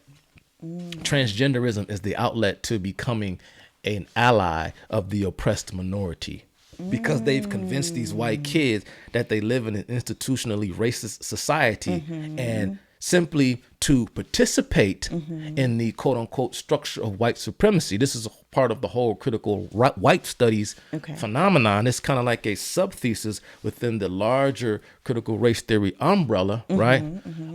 They are told that they inherit these benefits, these privileges, and so on and so forth. So they are unwitting and unwilling beneficiaries of a system that works for them at the exclusion of the so-called other, because the white man functions as the archetypal minority. This is the whole premise of critical race theory and the creation of the whole racial concept in the first place. And again, we'll get off into that. Okay. But they say, okay, well, if you want to be an ally to the struggle, then here's your outlet. Right.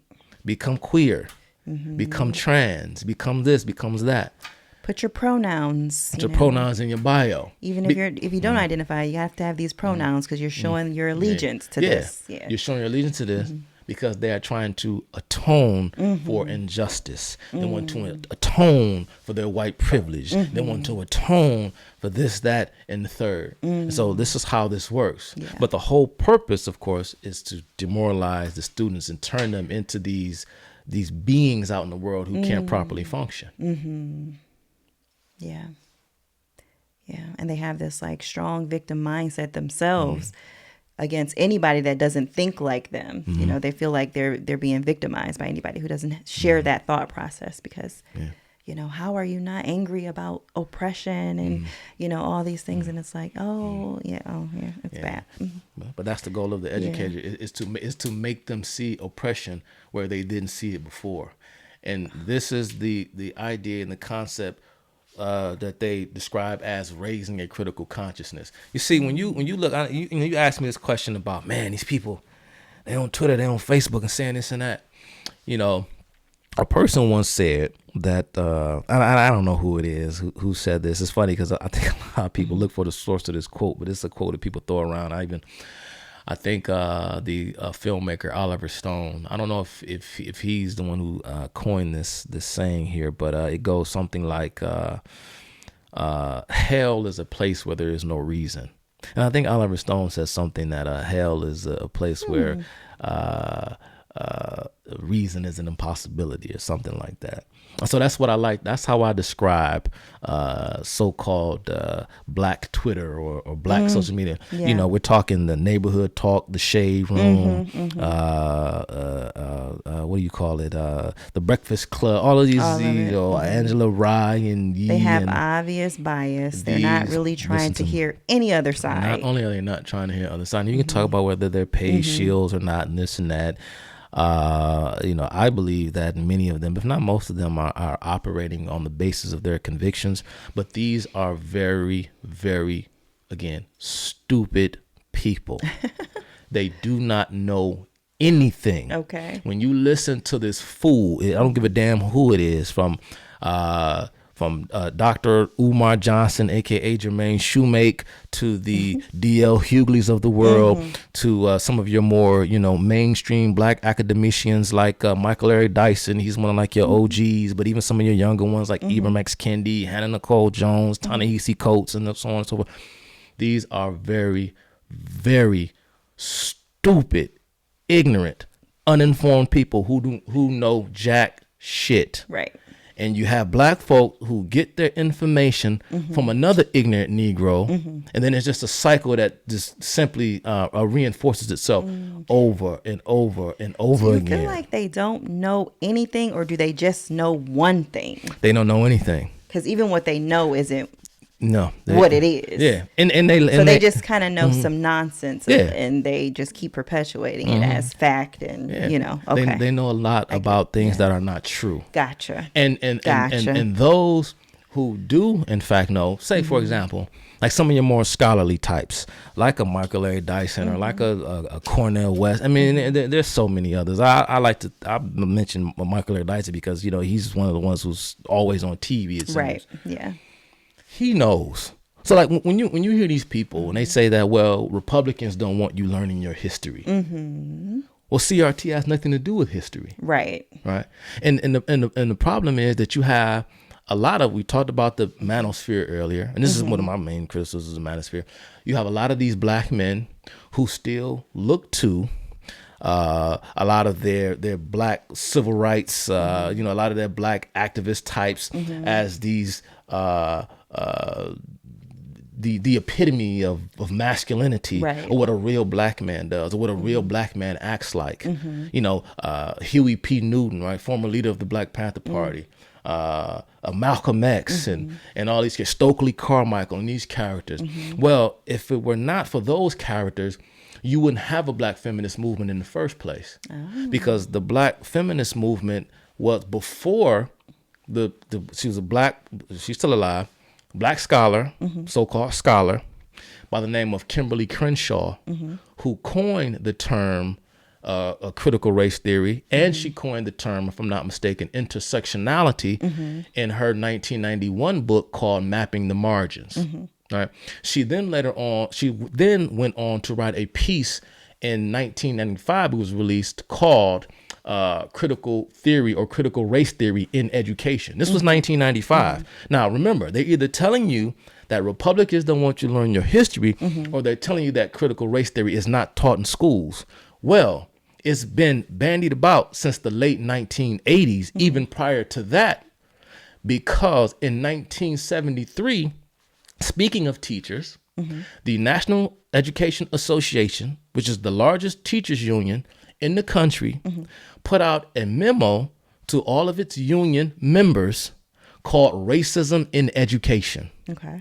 Racism in Education was a memo that was put together by the National Education Association in response to, not just response in terms of contradicting it or challenging it, they were in favor of the messages that were put out in a book that came out, was published in 1970, 1971, somewhere around there, by a white feminist. It didn't really matter what her race is, but nevertheless, she is white, named Patricia Bidall. Okay. She came out with a book called A New Perspective on Race.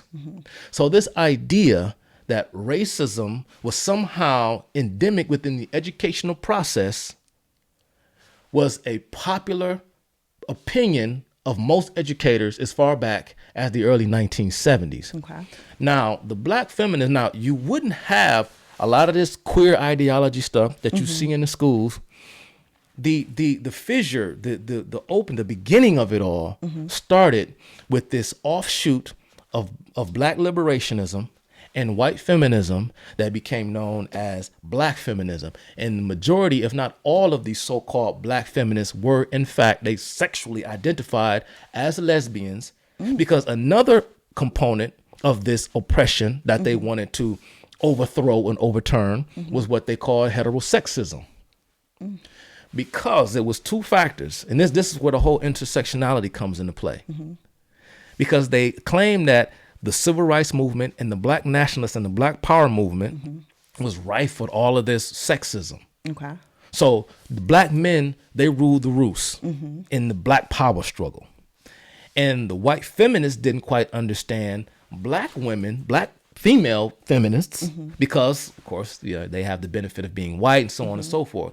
And so they created their own thing and they had this organization called the National Association of Black Feminists. Now, they had that group, but that group splintered off and formed an even more radical group that began in 1974. You may or may not have heard of it, called the Combahee Collective. Never heard The of it. Combahee Collective. And they named themselves the Combahee Collective after the Combahee River, which was this famous a slave raid that was orchestrated allegedly by Harriet Tubman. Okay. So it was kind of like this nod to Harriet Tubman. One of the leaders of the Combahee Collective was the black lesbian feminist poet by the name of Audre Lorde. Okay. She was the leader of the Combahee Collective. And in the Combahee Collective, they talk about the oppression of sexual minorities, the oppression of black women, and this and that. And this is where you saw the proto phase of what Kimberly Crenshaw would go on to later coin this idea and this concept of intersectionality, so as to get all of these disparate groups of oppressed minorities and to provide them with the kind of linchpin so as to galvanize all of these disparate oppressed groups, right? So that one group wouldn't begin feeling this sense of primacy over the others. Gotcha. So as to create a sense of solidarity within the movement. And so that's what critical race theory is all about. It goes deeper because I don't even have time. We only got a couple hours or so to talk. I don't even have time to, I can go into more detail, but that's what this whole thing is about. And that's what the Department of Education is facilitating in our country today. This is why our schools are failing. This is why our country is failing. And that's why, your children, they can't read and write. They can't do math, but they can protest. And this is the way they want it. Whew. Okay, so critical race theory does not teach history. No, it does not. Whatsoever. No, it does not. Not even a certain history. No. Just no history at all. Well, so how it works is, okay. Now they claim they preach something called historical revisionism or revisionist history, right? And the whole point of it is they claim to get you to see history from the perspective of the victim. And so that in turn changes the whole meaning of what actually occurred. Okay. Because at the essence, at the core of it all, right, is this belief that they have that there is, in fact, no truth, only perspective. And your perspective can grant you knowledge, but there is no way to know the truth, because what we consider to be true is simply an expression of power. And he who has access to this so-called truth, or the people who traffic in this truth, they are able to reap the spoils of the society by in a rote fashion, repeating back to the status quo precisely what the status quo wants you to know, wants you to hear, for the purpose of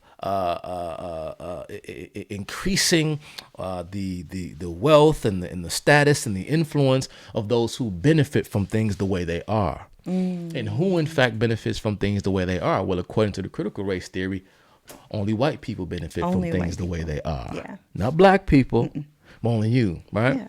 So when you say, all right, man, so it's not about history, it's not about this. No, it's not. Because what they want to, again, it's about raising a critical consciousness. And when they say that, it means turning raising a critical consciousness to turn you into a critical race theorist, right? So again, so that you may overturn the society from without, because from within, right? Because we have this system, right? We can address our government. We have elections. We have courts. We have all these ways in which, if you're you're dissatisfied or unhappy about, right? We have a process and a procedure. You may not always get what you want, and no matter what you do, right? Life always presents its issues, presents its problems, right? But this is one of the bedrock principles of conservatism, is this understanding that it is easy to destroy things, but good things are hard to build. So when you have something, right, something is bestowed upon you, you have a responsibility to be a caretaker to that thing, because all past, present, and future is operating concurrently, and it does not belong to you solely, in that you do not have the authority to destroy something that does not belong to just you, because your freedoms and all the things that are so sacrosanct in your mind has to be granted to you by someone else, because they have to be willing to respect it.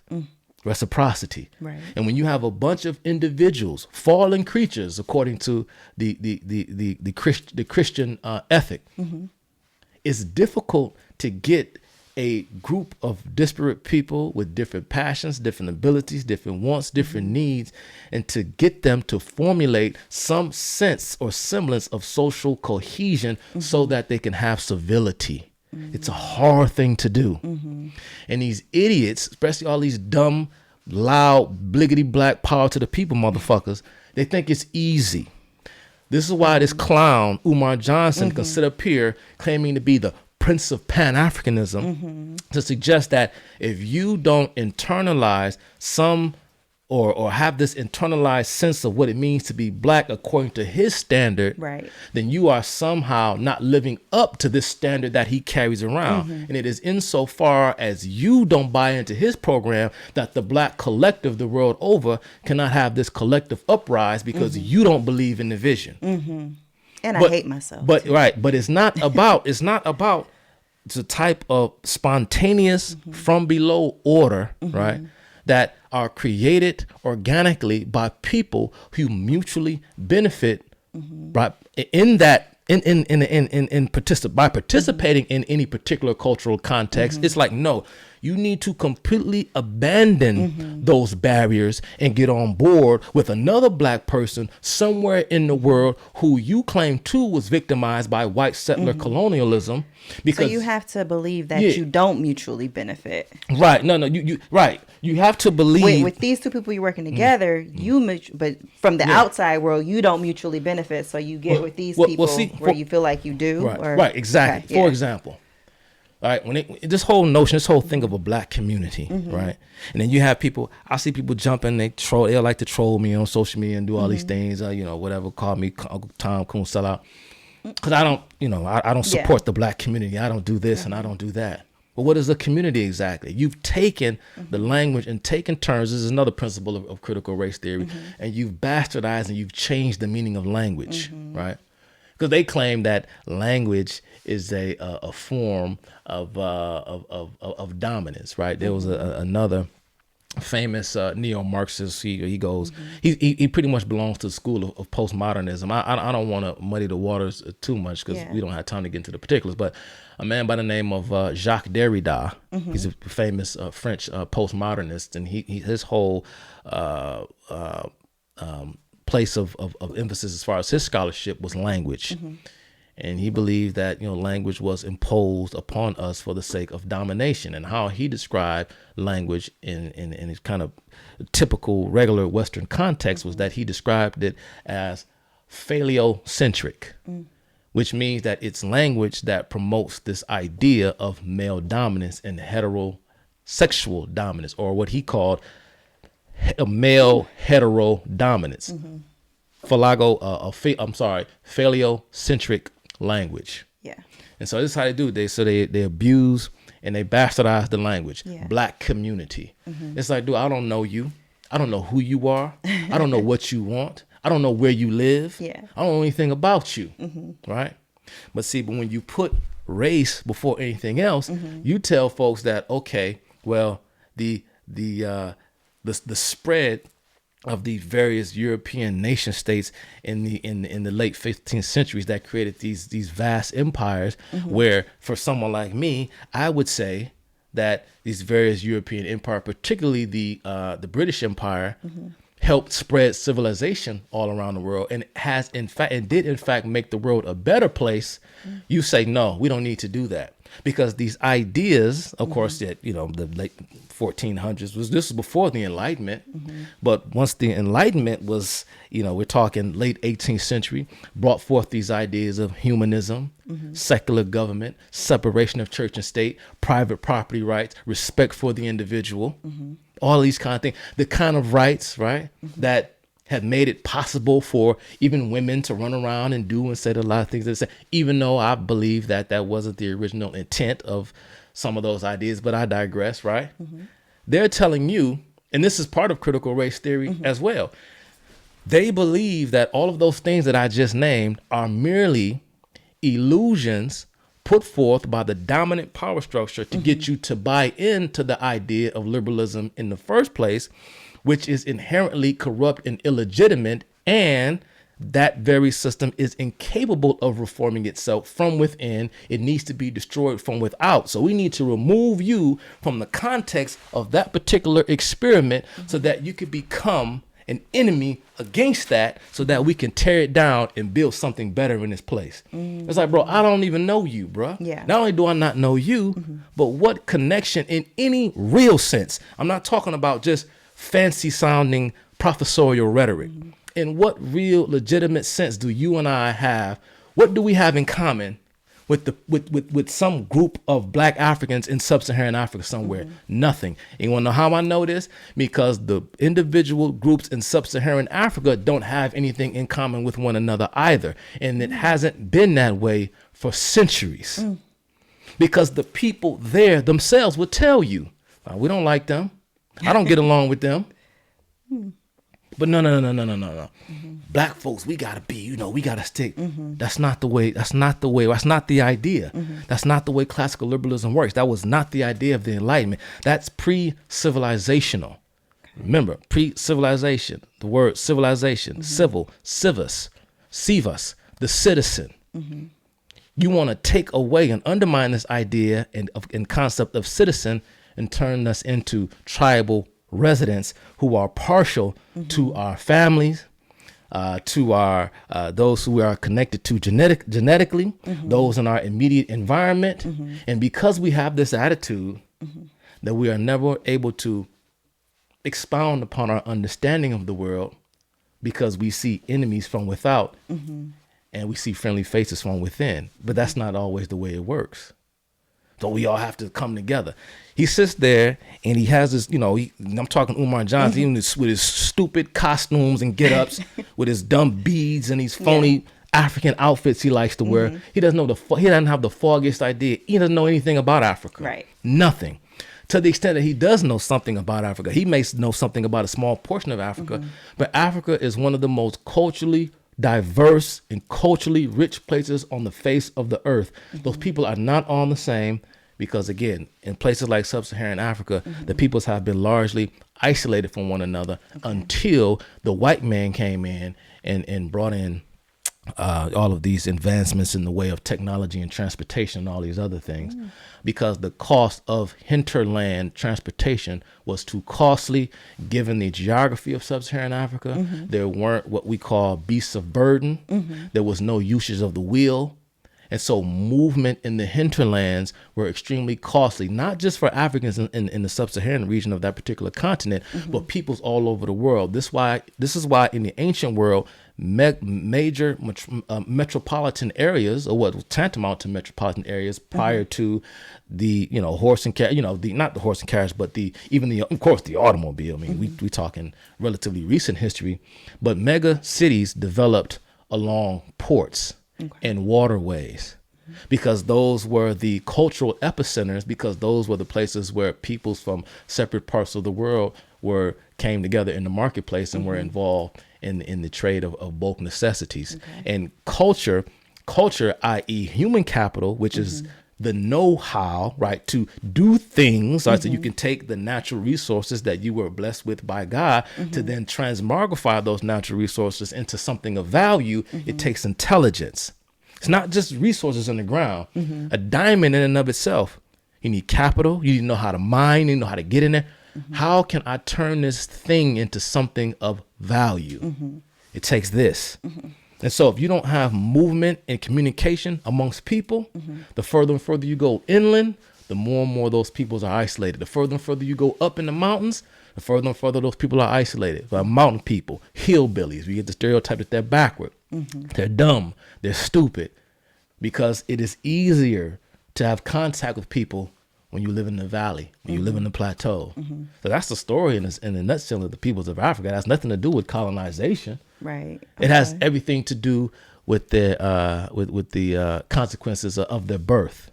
But the reason why you don't hear fools like Umar Johnson and those other loud mouths talk about that kind of stuff is because they have substituted the right-hand path for the left-hand path. Now we're getting into the occult and stuff like that. Again, this is, we talk about politics, you talk about left versus right and this and that.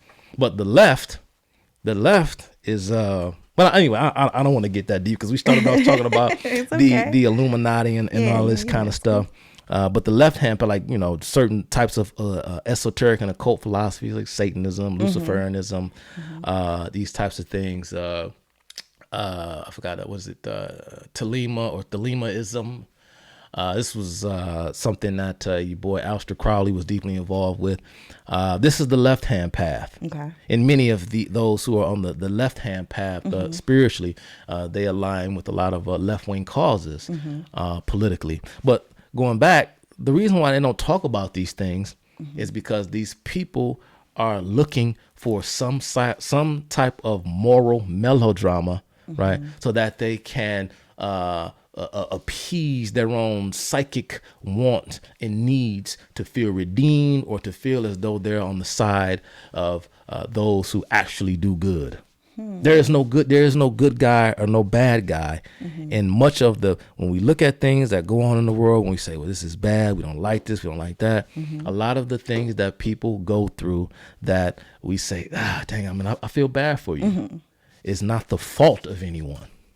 But you have to blame someone or something. That's why all of the pitfalls, all of the bad fortune that befalls people, it has to be the fault of oppression, some kind of oppression, no matter what. Yeah. Because someone has to be the blame, because it's more satisfying psychologically, because you need someone to blame. And then you don't have to be accountable or do any work. You just say, hey, it's like this because, and it's nothing I can do to make it work. I don't know. Yep. All right. So critical race theory is basically teaching me how to just find oppression wherever I can. Yeah. I went to the store. The man saw me on camera. Oh, look, he's racist. He's trying to say I'm still like, no, the camera is just circulates the store on everybody. It's not just on you. You know what I mean? So okay. And you can't disprove it, because one of the things that critical race theory critical race theory promotes this idea, of course, that even something as commonplace as, say, objectivity, right and wrong, that is the outgrowth of white supremacy, right? You have these ideas of ethnic math and all these things of that nature. Again, remember that there are no legitimate truth claims. Right. It's just perspective. Just this perspective.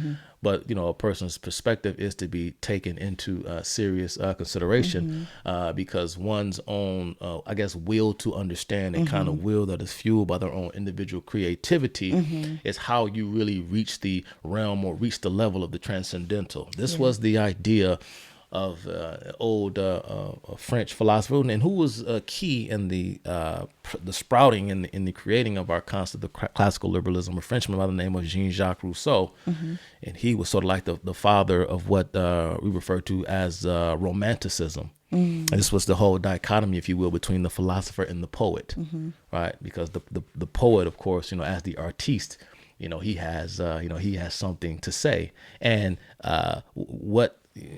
what is in fact the most important, or what should be more important to a person, right?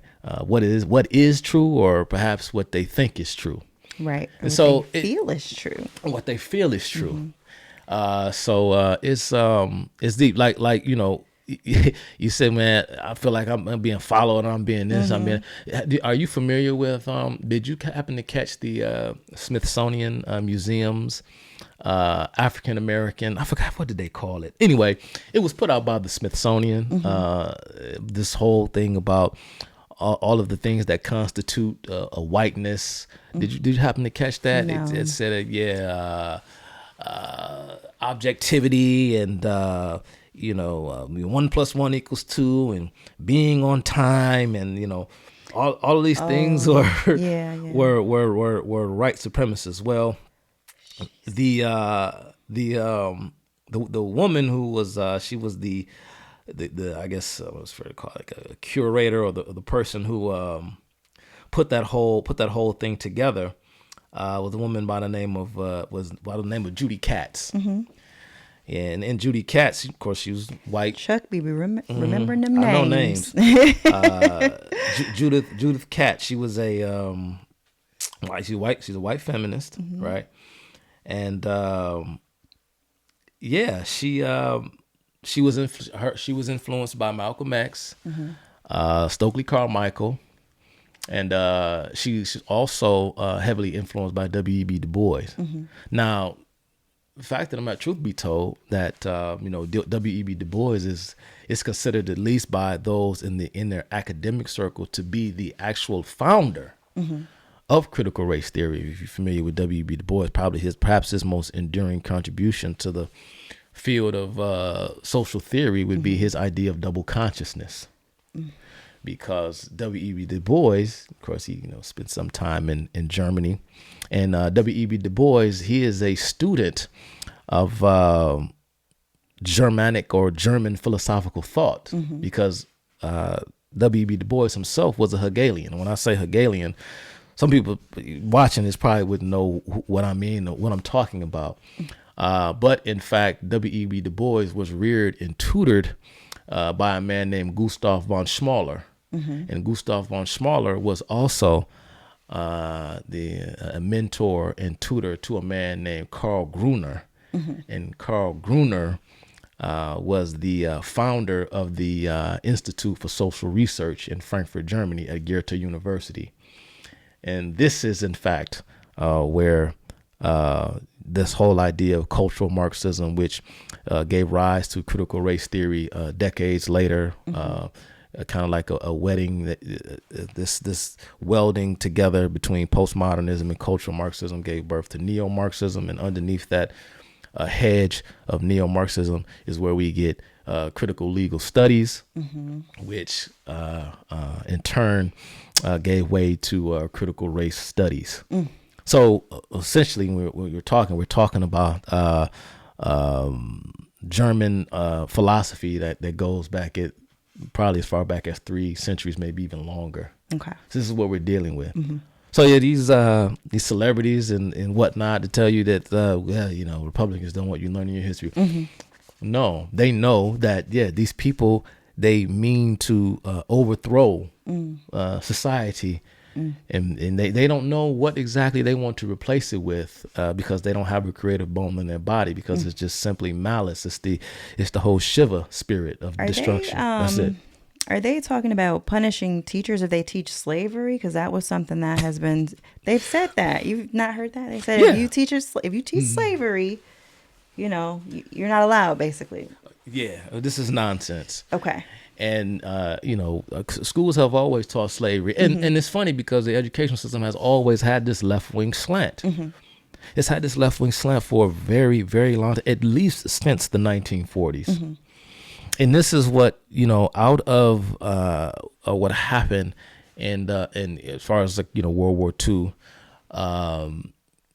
this idea that American conservatives are fascists and Nazis and, all of these things, this became a popular refrain of their political adversaries from the end of World War II onward.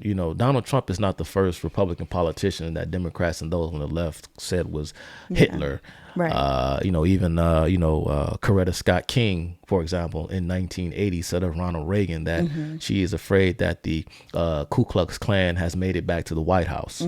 Now, of course, we know that this is just complete and utter, just nonsense. Okay. And mind you, there's never any circumspection. There's never reflection. They never come back around and apologize and say that, okay, we were wrong. Right. Because guess what? After 4 years of Donald Trump, if he, you know, makes it 4 years, he's no spring chicken. And we see that he has survived 2 assassination attempts. There was, of course, an attempt on Ronald Reagan's life was made in 1981, I think was the year. So who knows?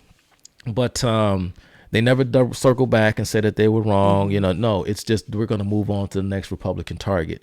Right. Because remember, for as much as with all the issues that I have with the Republican Party, as far as politics are concerned, on a federal level, I mean, and just all levels of government for that matter, is the only thing, and we the people, the only thing standing between us and just complete tyranny and just complete and utter this destruction. And that's the part I don't think a lot of people understand. And that's why Republican politicians and conservatives more broadly are attacked the way in which they are, because they are the ones who are quote unquote reactionaries, as the left likes to call them, because in their minds, and this again goes all the way back to the Enlightenment tradition, which is, you know, one of the things that the Enlightenment kind of gave birth to, sort of Hegelian, to suggest that, well, within a thing are the seeds of his own destruction. And that is true of liberalism. And it is true of almost anything else. It's this belief that, well, human beings, we are on this natural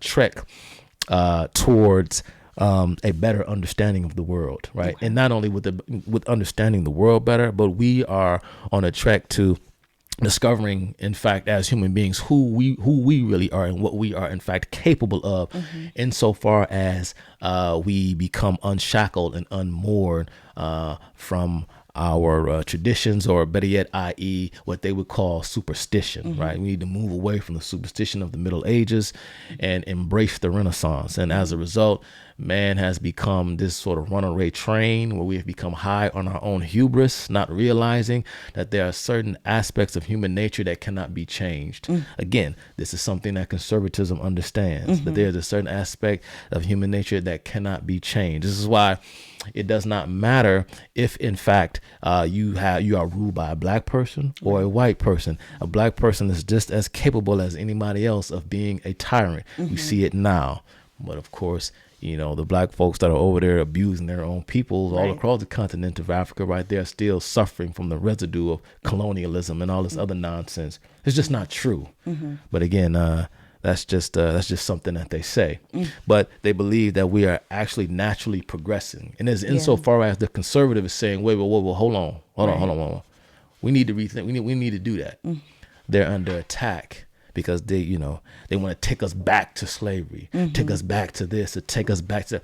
It's like, no, we're trying to protect the process that allows us to change and progress in keeping with our values and with our principles. Right. Because you have to know where you come from in order to know where you're going. Right. But people don't understand this. Right. Again, I go back to something I was saying, I don't know however long ago. This thing, right? Society itself, or what we call society, is not a means to an end. Society doesn't have a purpose. Society is the purpose. Yeah. When you have this, this is it. It doesn't get any better. Do not let perfection be the enemy of the good. But you have to go back to the theme of the day you put forth, Red. You got to have humility in order to understand that. Right. You got to be humble to understand that. Right? To tell you what, black folks, our problem is we don't know enough about ourselves. We don't know about our history. We don't know. No, motherfucker, you're too damn high on yourself right now. That's your problem. You have no humility. You don't need black pride. You need humility, and realize that it is the racial idolatry that you uphold that is in fact killing you, because you are doing the will not of God, you're doing the will of Satan. But you don't realize that. Right? You're doing the will of Satan because you are willing to compromise your morals insofar as you can pawn it off as being something that is uniquely black. But that's the thing that you in fact need in order to keep that fire burning, because you got to keep that anger. Nicole Hannah-Jones, the woman who came up with the 1619 Project. That was deep. I had to take that in for a second. Okay. You good. She said that black, there's a race. There's people who are racially black, and there are people who are politically black, right? And so your identity. This is what the critical theorists and all the leftists of those of the new left, they claim that it is your identity is what keeps you anchored in your subjectivity. Meaning that if you say that I'm just the person who happens to be black, then once again, you've allowed the system to objectify you, but you become the definer. Is that a word, definer? You define your own reality if you kind of claim your identity, right, as they see it. And so they don't want you to forget that fact. They don't want you to set that aside and embrace, whether it be a spiritual community in Christ, whether it's a neighborly community, that being one of, say, I am simply just proud to be an American. Yeah. Right? You can't say that. You can't say that. Let me tell you something, Red, about like I have in my neighborhood where I live, there's a Muslim family live across the street. All right, I have an old white lady living on this spot. But my point, and it's funny because a Muslim family across the street, I remember the first time, I think, like, was it last year? But so, like, at the end of the year or at during like holiday, and they put like decorations on their house and everything like that, right? And I remember on Christmas morning, like, they got young kids that live there and knocked on the door. They came and gave us like a basket, like a Christmas. I was like, wow, that's nice. So right at the end of a Ramadan, I think we walked over there and we gave them something. Nah, I'm no Muslim, right? Yeah. Not at all, right? People look at my social media content recently. People would probably think I'm Islamophobic because I've been weighing in on this whole Hamas and Israel thing. Okay. Right. But the point I'm making is that, and this is why you had this idea of a separation of churches, although it's not in the Constitution, because there were great men, thinking men like Adam Smith. I believe it was Adam Smith. His or it may have been Edmund Burke. Edmund Burke, if you don't know, Edmund Burke is sort of seen as the father of modern day conservatism. I think Edmund Burke had or maybe getting him confused with Adam Smith, but nevertheless, we'll just say as Adam Burke for the sake of argument, that he had his father was a Protestant. I believe his mother was a Catholic. And he believed that, of course, the things, and I think this is even in the Bible, that the things of God belong to God, and things of the world or whatever, right? It's like, vengeance is mine, said the Lord, but justice is mine, said the state, right? And so there is no way to kind of reconcile those religious differences. And so the people themselves must be moral, i.e. they must be religious, but the state must be secular, in that the state, as a matter of jurisdiction, will govern over a particular portion of land comprised of people who are different. And there are all sorts of ways you can kind of draw those tribal lines. But what defines a nation is its deep and profound sense of what Roger Scrutin refers to as neighborliness, because you and your neighbor, who may be of a different religious affiliation or a different racial affiliation, you both have a mutual stake in assuring the health, welfare, and the vitality of your community. And that's what, in fact, defines the nation. It's not skin color. Ultimately, because again, you can create a society like that, but this kind of multiracial secular idea that you see imbibed in the Declaration of Independence itself, when Thomas Jefferson says that we see these truths to be, we declare these truths to be self-evident, that every man created equal. See, well, they say, well, the United States is about racism, and about this and that. Well, guess what? How much power did black folks have at the time? You're telling me they were all, so not all blacks were slaves, right? Because we know the story of Anthony Johnson, right? The countries, or the colonies at the time, the first slave owner in the United States was actually a black man by the name of Anthony Johnson. So we know this whole history, right? And so if the founders, the framers, who were just these staunch racists, hated black people, enslaved them, why isn't black or white mentioned anywhere in the Declaration of Independence? It's not mentioned anywhere in the Constitution, nowhere. Even though they knew that because they put forth principles and ideas that they knew could very well and would very well potentially hold them in condemnation because they wanted their antecedents to be better than they were. I'm going to put forth this idea, but don't leave it up to me to change it. I'm going to do the best I can, but you got to understand that I'm bucking tens, if not hundreds of thousands of years worth of human tradition. But I'm going to put forth this idea that may in fact change the world. Let the United States be that shining city on a hill. That's not a hypocrite. That's someone who has the courage of their convictions to say, I'm no better than you. I should be judged too. Matter of fact, I want you to judge me because I want you to be better than me. They don't say it anywhere. If the United States was a country for white people and by white people, like Minister Farrakhan, all these clowns, if that's the case, why isn't it written?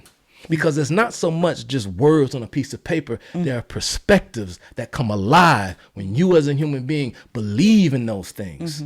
You got to believe. Right. When they say, you said Donald Trump, you asked me, you text me, you say, they said Donald Trump this is going to be the last election. Yeah. I see people on social media. Yeah. Donald Trump is going to change it. Donald Trump doesn't have the authority to change the Constitution. So again, stupid people need a basic civics lesson. I'm going to keep calling them that. I'm going to stay on their neck. I don't give a damn. Because it ain't for you to get mad at me. Get mad at yourself. Because the people, the politicians who take advantage and manipulate you, right, like a dog in Pavlov's experiment, they know exactly what to say to you because they're the ones who exploit your ignorance.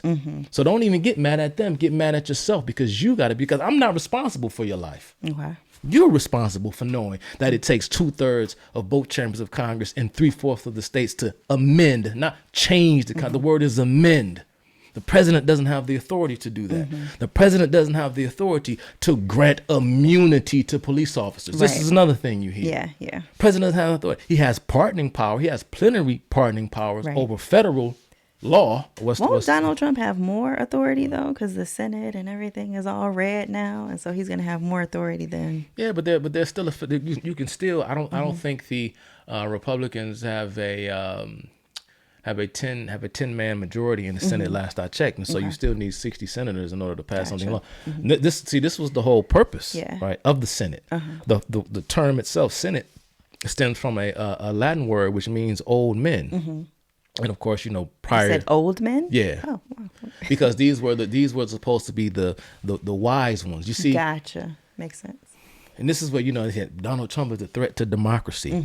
Shout out again to my good friend Chad O. Jackson, who once said that I wish Donald Trump was a threat to democracy because the democracy is something that you don't want because, of course, democracy is majority rules. We don't have a direct or a direct democracy functioning in the United States at all levels of government. Now, you may have a direct democracy, say, for example, in terms of your district when it comes to the your representative or your congressman and represent your district in the House of Representatives. That is more so considered like a direct democracy because the majority they're going. But again, the smaller the geography, the smaller the demographic, this understanding that, of course, when you have you ever, perfect example for the viewing public, you know how it is, like you ever been to a restaurant and it's a bunch of y'all, right? And it's one of those nice, maybe it ain't that nice restaurant, who knows, but for whatever reason, their policy is they don't split up the tab. Have you ever been? Oh yeah, I've been there. Let that bill come to the table.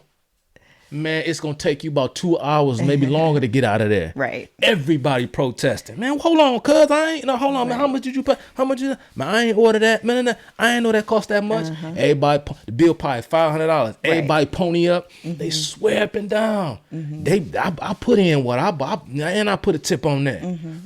I guarantee you going to come up about $200-$300 short. Every time, like, man, come on, dog. Right. Man, how much you got? Let's do it again. Here go you gonna count that money about 10, 11 times.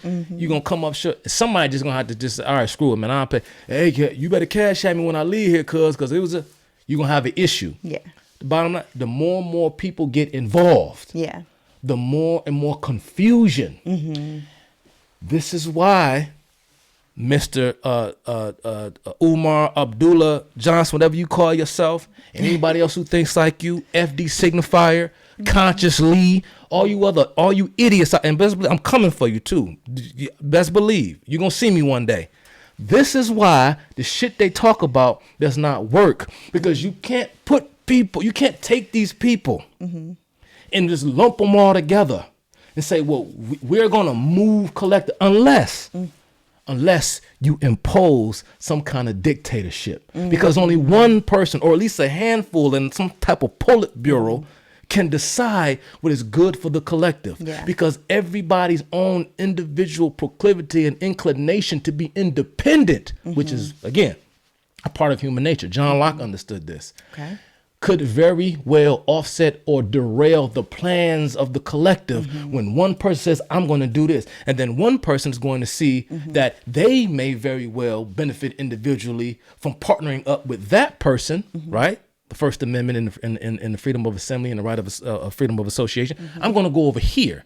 Now all of a sudden people start peeling off, and then you got that loudmouth that claims to speak for everybody. They're going to point out those people over here and say, look at these recalcitrant reprobates. They don't want to get on board. They fucking it up for all of y'all because they buying into something else. This is why we can't do what we need to do. Anytime you start talking to niggas, it's always some we shit. No, you take individual accountability, and we will then, each individual will determine if in fact it is beneficial on net to associate with somebody who themselves as an individual agree on their own accord to do X, Y, and Z. Right. To do what it is that they need to do. It's just, no, nigga, I'm black, let me in. Now, it don't work like that. Yeah. But again, the more and more people get involved, the harder it is to organize. Gotcha. This is why black people don't do shit. This is why they just sitting around. You try to plan a vacation. It's 17 people at the start, 2 people on the trip. 2 people when it's done, man. I can't make it, cuz, man. Right. Yeah. So all your homegirls, y'all finna have a girls trip. Y'all got the whole clique. It start out with about 15 of y'all. About when it's time to take flight, it's about 4 of y'all. Yep. Make sure you post some pictures, girl. I'm sorry I couldn't make it. Yep. It doesn't work. Yeah. Because societies they aren't built from here down. They're built from here up. Okay. And order, as I mentioned continuously, order is spontaneous. It cannot be planned unless you impose a dictatorship, unless you take away people's freedom to choose and to decide where they want to go, who they want to be with, who they want to associate with, and on and on and on. But so it gives the loudmouth the opportunity to continue to demagogue and complain, because he knows that he is promoting something that is impossible. It's a pipe dream. Yeah. Pan-Africanism. You're going to take black Americans, blacks in the Caribbean, and blacks in Africa, blacks in Europe, and just on and on and on. And we're going to just have this big unified coalition to take on, the white man. Mind you, it ain't Russia. It ain't China. It ain't Iran, the new axis of evil. It's not them. No, it's America, it's this, it's that, right? It's that kind of white man. Not the Russian kind of white man, but the Western kind of white man. Oh, okay. So it doesn't work. Gotcha. Doesn't work. Gotcha. All right, so we got to wind down. We're at the end of this interview. Chuck, I thank you so much for coming through. I'm sorry. You had your cars over there. It's okay. You ain't looked at them cards. Because listen, Dave told me, he's like, I'm telling you, not going to need them cards. And I didn't. Go through them though, real quick. Okay. I'm gonna try to be fast. Can we do a rapid fire? Because I want to make sure. You want to do a rapid fire? You touched on some of these things. Because I felt like I kind of. Because if there's anything, while I'm here, because ain't no telling when you're gonna come back. Have women lost any rights? Because that's the biggest one. Is that women have lost rights, and it was weird for me to see men say, I'm fighting for my daughter's rights. Right.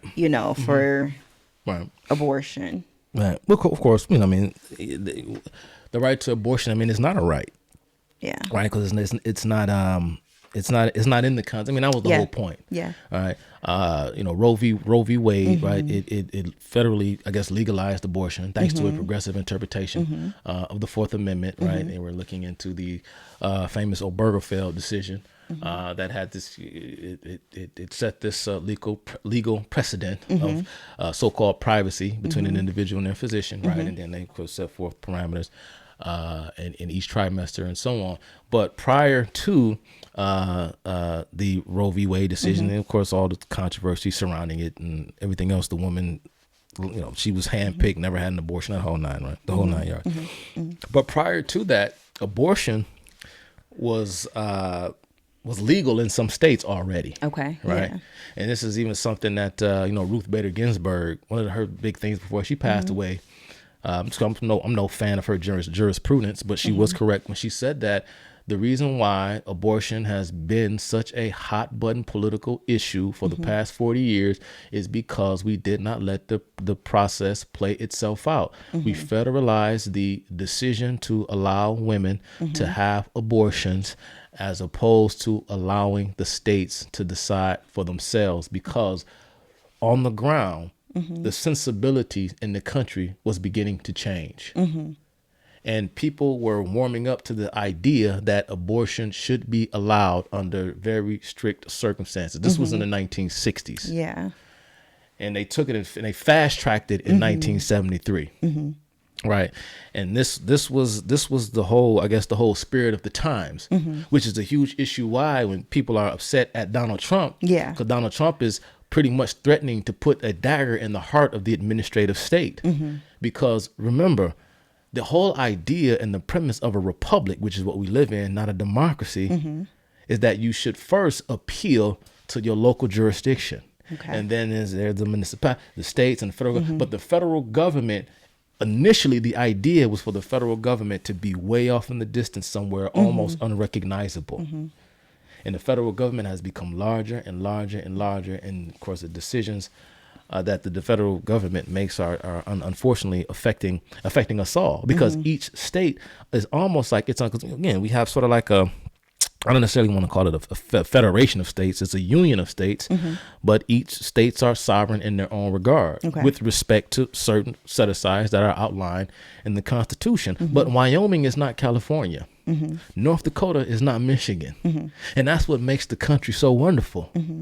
Because yes, you do have the I forgot what Supreme Court decision it was. That pretty much, so like the kind of not the interstate commerce clause, but you get what I'm saying. You pretty much, if you go to Michigan and you go to another state, you're still a citizen of the country, right? But you're in a different context. Yeah. There's a different political system in place. Totally different. But it's still bound under that agreement to remain a member state of the United States. Yeah, so you got to remember that with the marijuana. You go certain places, you can't do what we do here. So. Right, and that's the brilliance of it. Right. But remember, you got some black icons like Marcus Garvey, of course, who once famously said that he was a fascist before Mussolini. Called Donald Trump a fascist, but you got a lot of black folks, they love Marcus Garvey, but he called himself a fascist, and he had the audacity to claim that it was Benito Mussolini who copied from him. I know who I'm gonna send that clip to. Yeah. So but they're trying to justify, but no, women haven't lost it, right? Because first of all, they didn't have that right. Okay. If you want to have a legitimate right to abort a child, then of course you go the amendment route. If you want to federalize it, because all the Supreme Court did, right, was take the opportunity to interpret, right, the what they of course they call it stare decisis. It's funny how the left, the laws, the decisions that they like, they want them to remain for perpetuity, right? But the ones that they don't like, it's fine if we overturn them. Right. They celebrate Brown v. Board of Education for overturning Plessy versus Ferguson, but now, right, they're upset that Roe was just recently overturned. Right. But again, abortion increased when Roe was overturned. Exactly. So you don't remember what must remain is not what is ideal for a politician or for you. It's not about what is socially ideal. Before you ask yourself, should we do something or should we move this route? In the words of the late great Arizona Senator Barry Goldwater, you must first ask yourself, is it constitutionally permissible? And the fact of the matter is that when the Constitution was ratified, and even when it was amended several times thereafter, never, ever did lawmakers enshrine in the Constitution the right to abort a child. Yeah. You can say, I want to be able to do that. Fine. But the federal government, and this is something that Donald Trump has said ceaselessly, take it up with the state legislatures and handle it state by state. Right? The peoples in Idaho or Utah, they don't, it's not New York. It's not California. I don't care what you want because it's not about what is socially preferable or ideal. You must first have respect for the process.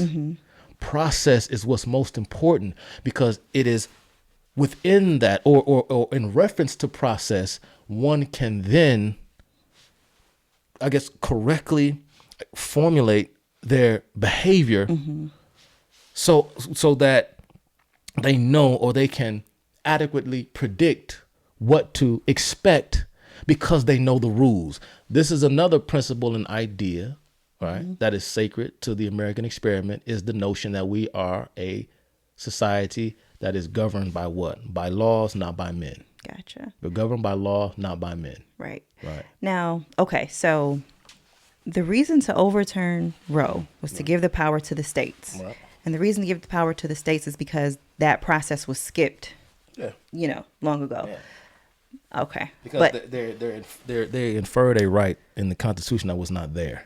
Okay.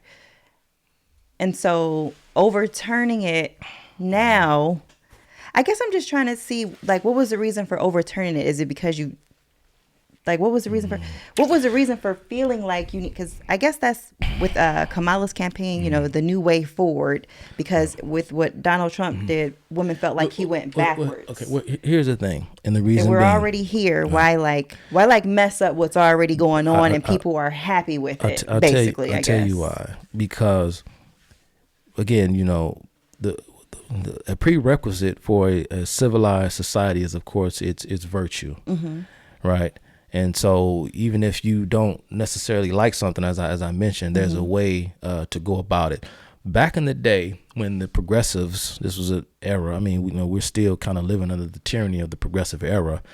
But back when progressivism really became popular, I guess the nation's first legitimate progressive president was Woodrow Wilson. And he was heavily influenced by the unifier of Germany, as they called him, a ruler by the name of Otto von Bismarck. And Otto von Bismarck in Germany had this whole thing about creating and erecting an administrative state that worked in league with a strong executive. And so in order for the executive branch, or in order for a country, let's just put it this way, to function and at its optimal level, all things have to be working in consort. So originally the idea of the separation of powers was to use mankind. This goes all the way back to John Locke, to use man's vice against him in a way that benefits the greater good, right? Okay. So when you hear these stupid leftists talking about people being selfish and this, that, and the third, blah, blah, blah, well, selfishness leads to competition, which allows for the system to work in a way that is beneficial to all parties involved. To quote Ayn Rand, altruism, geez, I can't pronounce the word, is what in fact leads to these totalitarian dictatorships. Selfishness, in fact, is a virtue. That would be Ayn Rand. But anyway, and so they had this idea that, of course, the body, like, as for an example, I think Woodrow Wilson said this outright, that the human body has to function as one, right? The brain doesn't work against the liver, the stomach doesn't work against the heart, et cetera, et cetera. And so all organs need to work together in order for the body to function. And so the judicial branch, the executive branch, and the legislative branch have to work together in order for the society to properly function, not work against one another, right? Yeah. So imagine what that could lead to. Then who can you appeal to if you have an issue? Gotcha. Right? Gotcha. And so it was a need to correct this. Yeah. So the progressives wanted all the power to be in the hands of the executive, and the way that they would circumvent the legislative process was not by going through the circumvent it. They didn't want to go through it, right? They simply wanted to infer certain rights so as to subvert the meaning of law by way of this kind of progressive interpretation of its original intent. It's like, bro, but that's not the law. Well, I'm gonna say it's the law. Yeah. It's the same thing with like Trump and this whole thing in the Department of Education, because we saw the overturn of what's known legal precedents known as the of Chevron deference, as they call it. You heard of this Chevron deference. And so pretty much the courts in 1984 gave the federal bureaucracy the right to essentially make up law and make up regulations, giving regulations the force of law, even though the certain language was not actually in any given federal statute. But the judges relied upon the quote unquote expertise of the administrative state or the administrative class to implement laws or implement policies based upon its interpretation of what was said or what may not have been said, because the judges had declared themselves insufficient in terms of understanding how, in fact, or what was actually meant by certain verbiage in certain federal statutes. Again, it was all surrounded about the usage of the word source, right? The source of pollution, for example. So now they're saying, no. You know, the judges do have the right to step in, right? Because you make a direct appeal to your representatives. The Department of Education, the Department of Justice, the Department of Health, the Department of Interior, all these departments are not in the Constitution, but were created by Congress as an extension of the executive branch as part of his cabinet level department matrix. And so it goes under the auspice of the executive branch, i.e. the president. He gets to set policy for the entirety of the federal bureaucracy through executive order, because it's not law. Gotcha. So you have these departments since 1984 have been doing whatever the hell they want to do, but you can't appeal to a federal bureaucrat because those people are not elected by the people. Okay. They're put in place. And this is, in fact, and this is why they pitching a bitch about what Donald Trump's saying he's going to do to the swamp, drain the swamp. Yeah. What he means is, for the idiots that don't understand, is that he's going to go after his political enemies. No, it is the Democrat Party and the left that has been using the weaponry of the administrative state to attack him. Right. It's the whole it's the whole concept of projection. We saw what they did in 2016, the Russia, the Steele dossier, the lie about Russia collusion. We saw what the Obama Department of Justice, the Obama FBI under Comey. We saw what they did to Donald Trump, right? We saw that stuff, running counterintelligence into his campaign to try to promote this idea that it was Vladimir Putin who in fact got him elected. We found out at the end of the whole fiasco that it was all a lie, but those of us who were actually paying attention to real information and real news, we knew it was a lie from the get-go. The heart of Democrat Party power is in the administrative state. Okay. It's in all these alphabet agencies. That's where they really orchestrate the progressive agenda. The politicians that you elect, that's just the face, but they feel as though they have a right to govern permanently through these agencies that they have convinced the public that we can't do without. You can't take them. No, don't shut that down. Yeah. Don't fix that. Because why? Because this is the left. This is the and by extension the Democrat Party. This is our thing. Gotcha. You can't touch this thing. Before they ran J. Edgar Hoover out of the FBI, remember that J. Edgar Hoover, the FBI was a conservative institution, they claimed. But we want to take the FBI and turn it into something else, something that benefits the American left. Let's take it out of the hands of so-called conservative, or even people who had the moral, I guess, fortitude and resolve and strength to do their job and do it impartially. They didn't like that because everything must work for the benefit of the American left. Again, and the left is bigger than just the Democrat Party. I talked about it. I talked about education. It's big. We can't talk about it in one conversation. But I would love to come back and talk to you again. Great. Okay. Last question. Okay. What do you think about RFK as being? Because a lot of people feel like he's kind conspiracy theorist. He's kind of out there. What do you think about him being the head of health? Yeah, I'm willing to see again. This new Trump coalition from RFK and Tulsi Gabbard and popular YouTubers like Tim Pool and Joe Rogan. There's this new kind of spirit that Donald Trump has evoked in a lot of people. And I'm gonna be honest with you, I don't agree with a lot of these people politically. Gotcha. Tulsi Gabbard and RFK, and they've done things and said things that I quite frankly I abhor. I just do. But as far as RFK being, we'll see. I mean, as far as like health and his whole thing, but I don't know like a ton just about the whole science behind, certain foods and drugs and ads and all these things. So I'm willing to see how it all plays out. As far as him being a conspiracy theorist and whatnot, I just say, hey man, I mean, give the people the freedom to choose and to decide. When say, well, I don't want to take a COVID vaccine, so you're anti-vax. No, not anti-vax, because I know that Western medicine. You can take one. I just don't want one. Yeah, exactly. That's the whole point. And if RFK, we'll see what happens moving forward, what he can do to adjust certain things and do.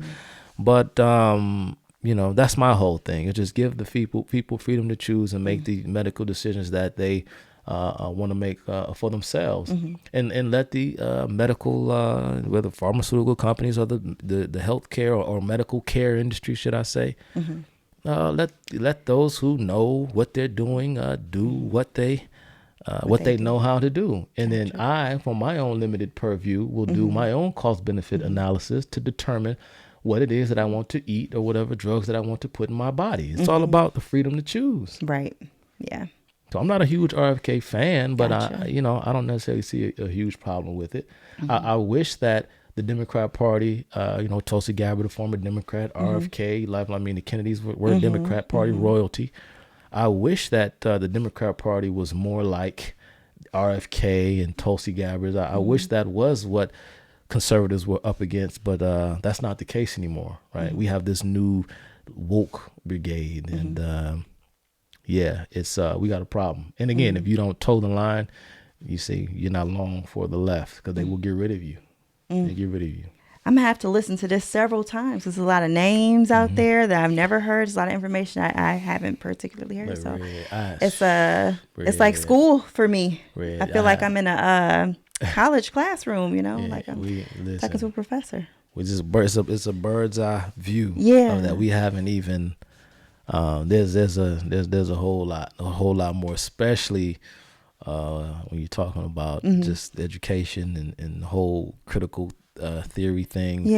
I talked about Karl Marxism, all these ideas. You're seeing a lot of novices on social media throwing this word around. They want to know what it is, what does it mean, right? What is communism? You hear President Trump calling the Democrat Party, calling Kamala Harris. You see people online calling her a socialist or a communist. A lot of people have heard these words for the first time and really don't know what they mean. That's facts. So we got to come back and cover some of this stuff in depth. Yes.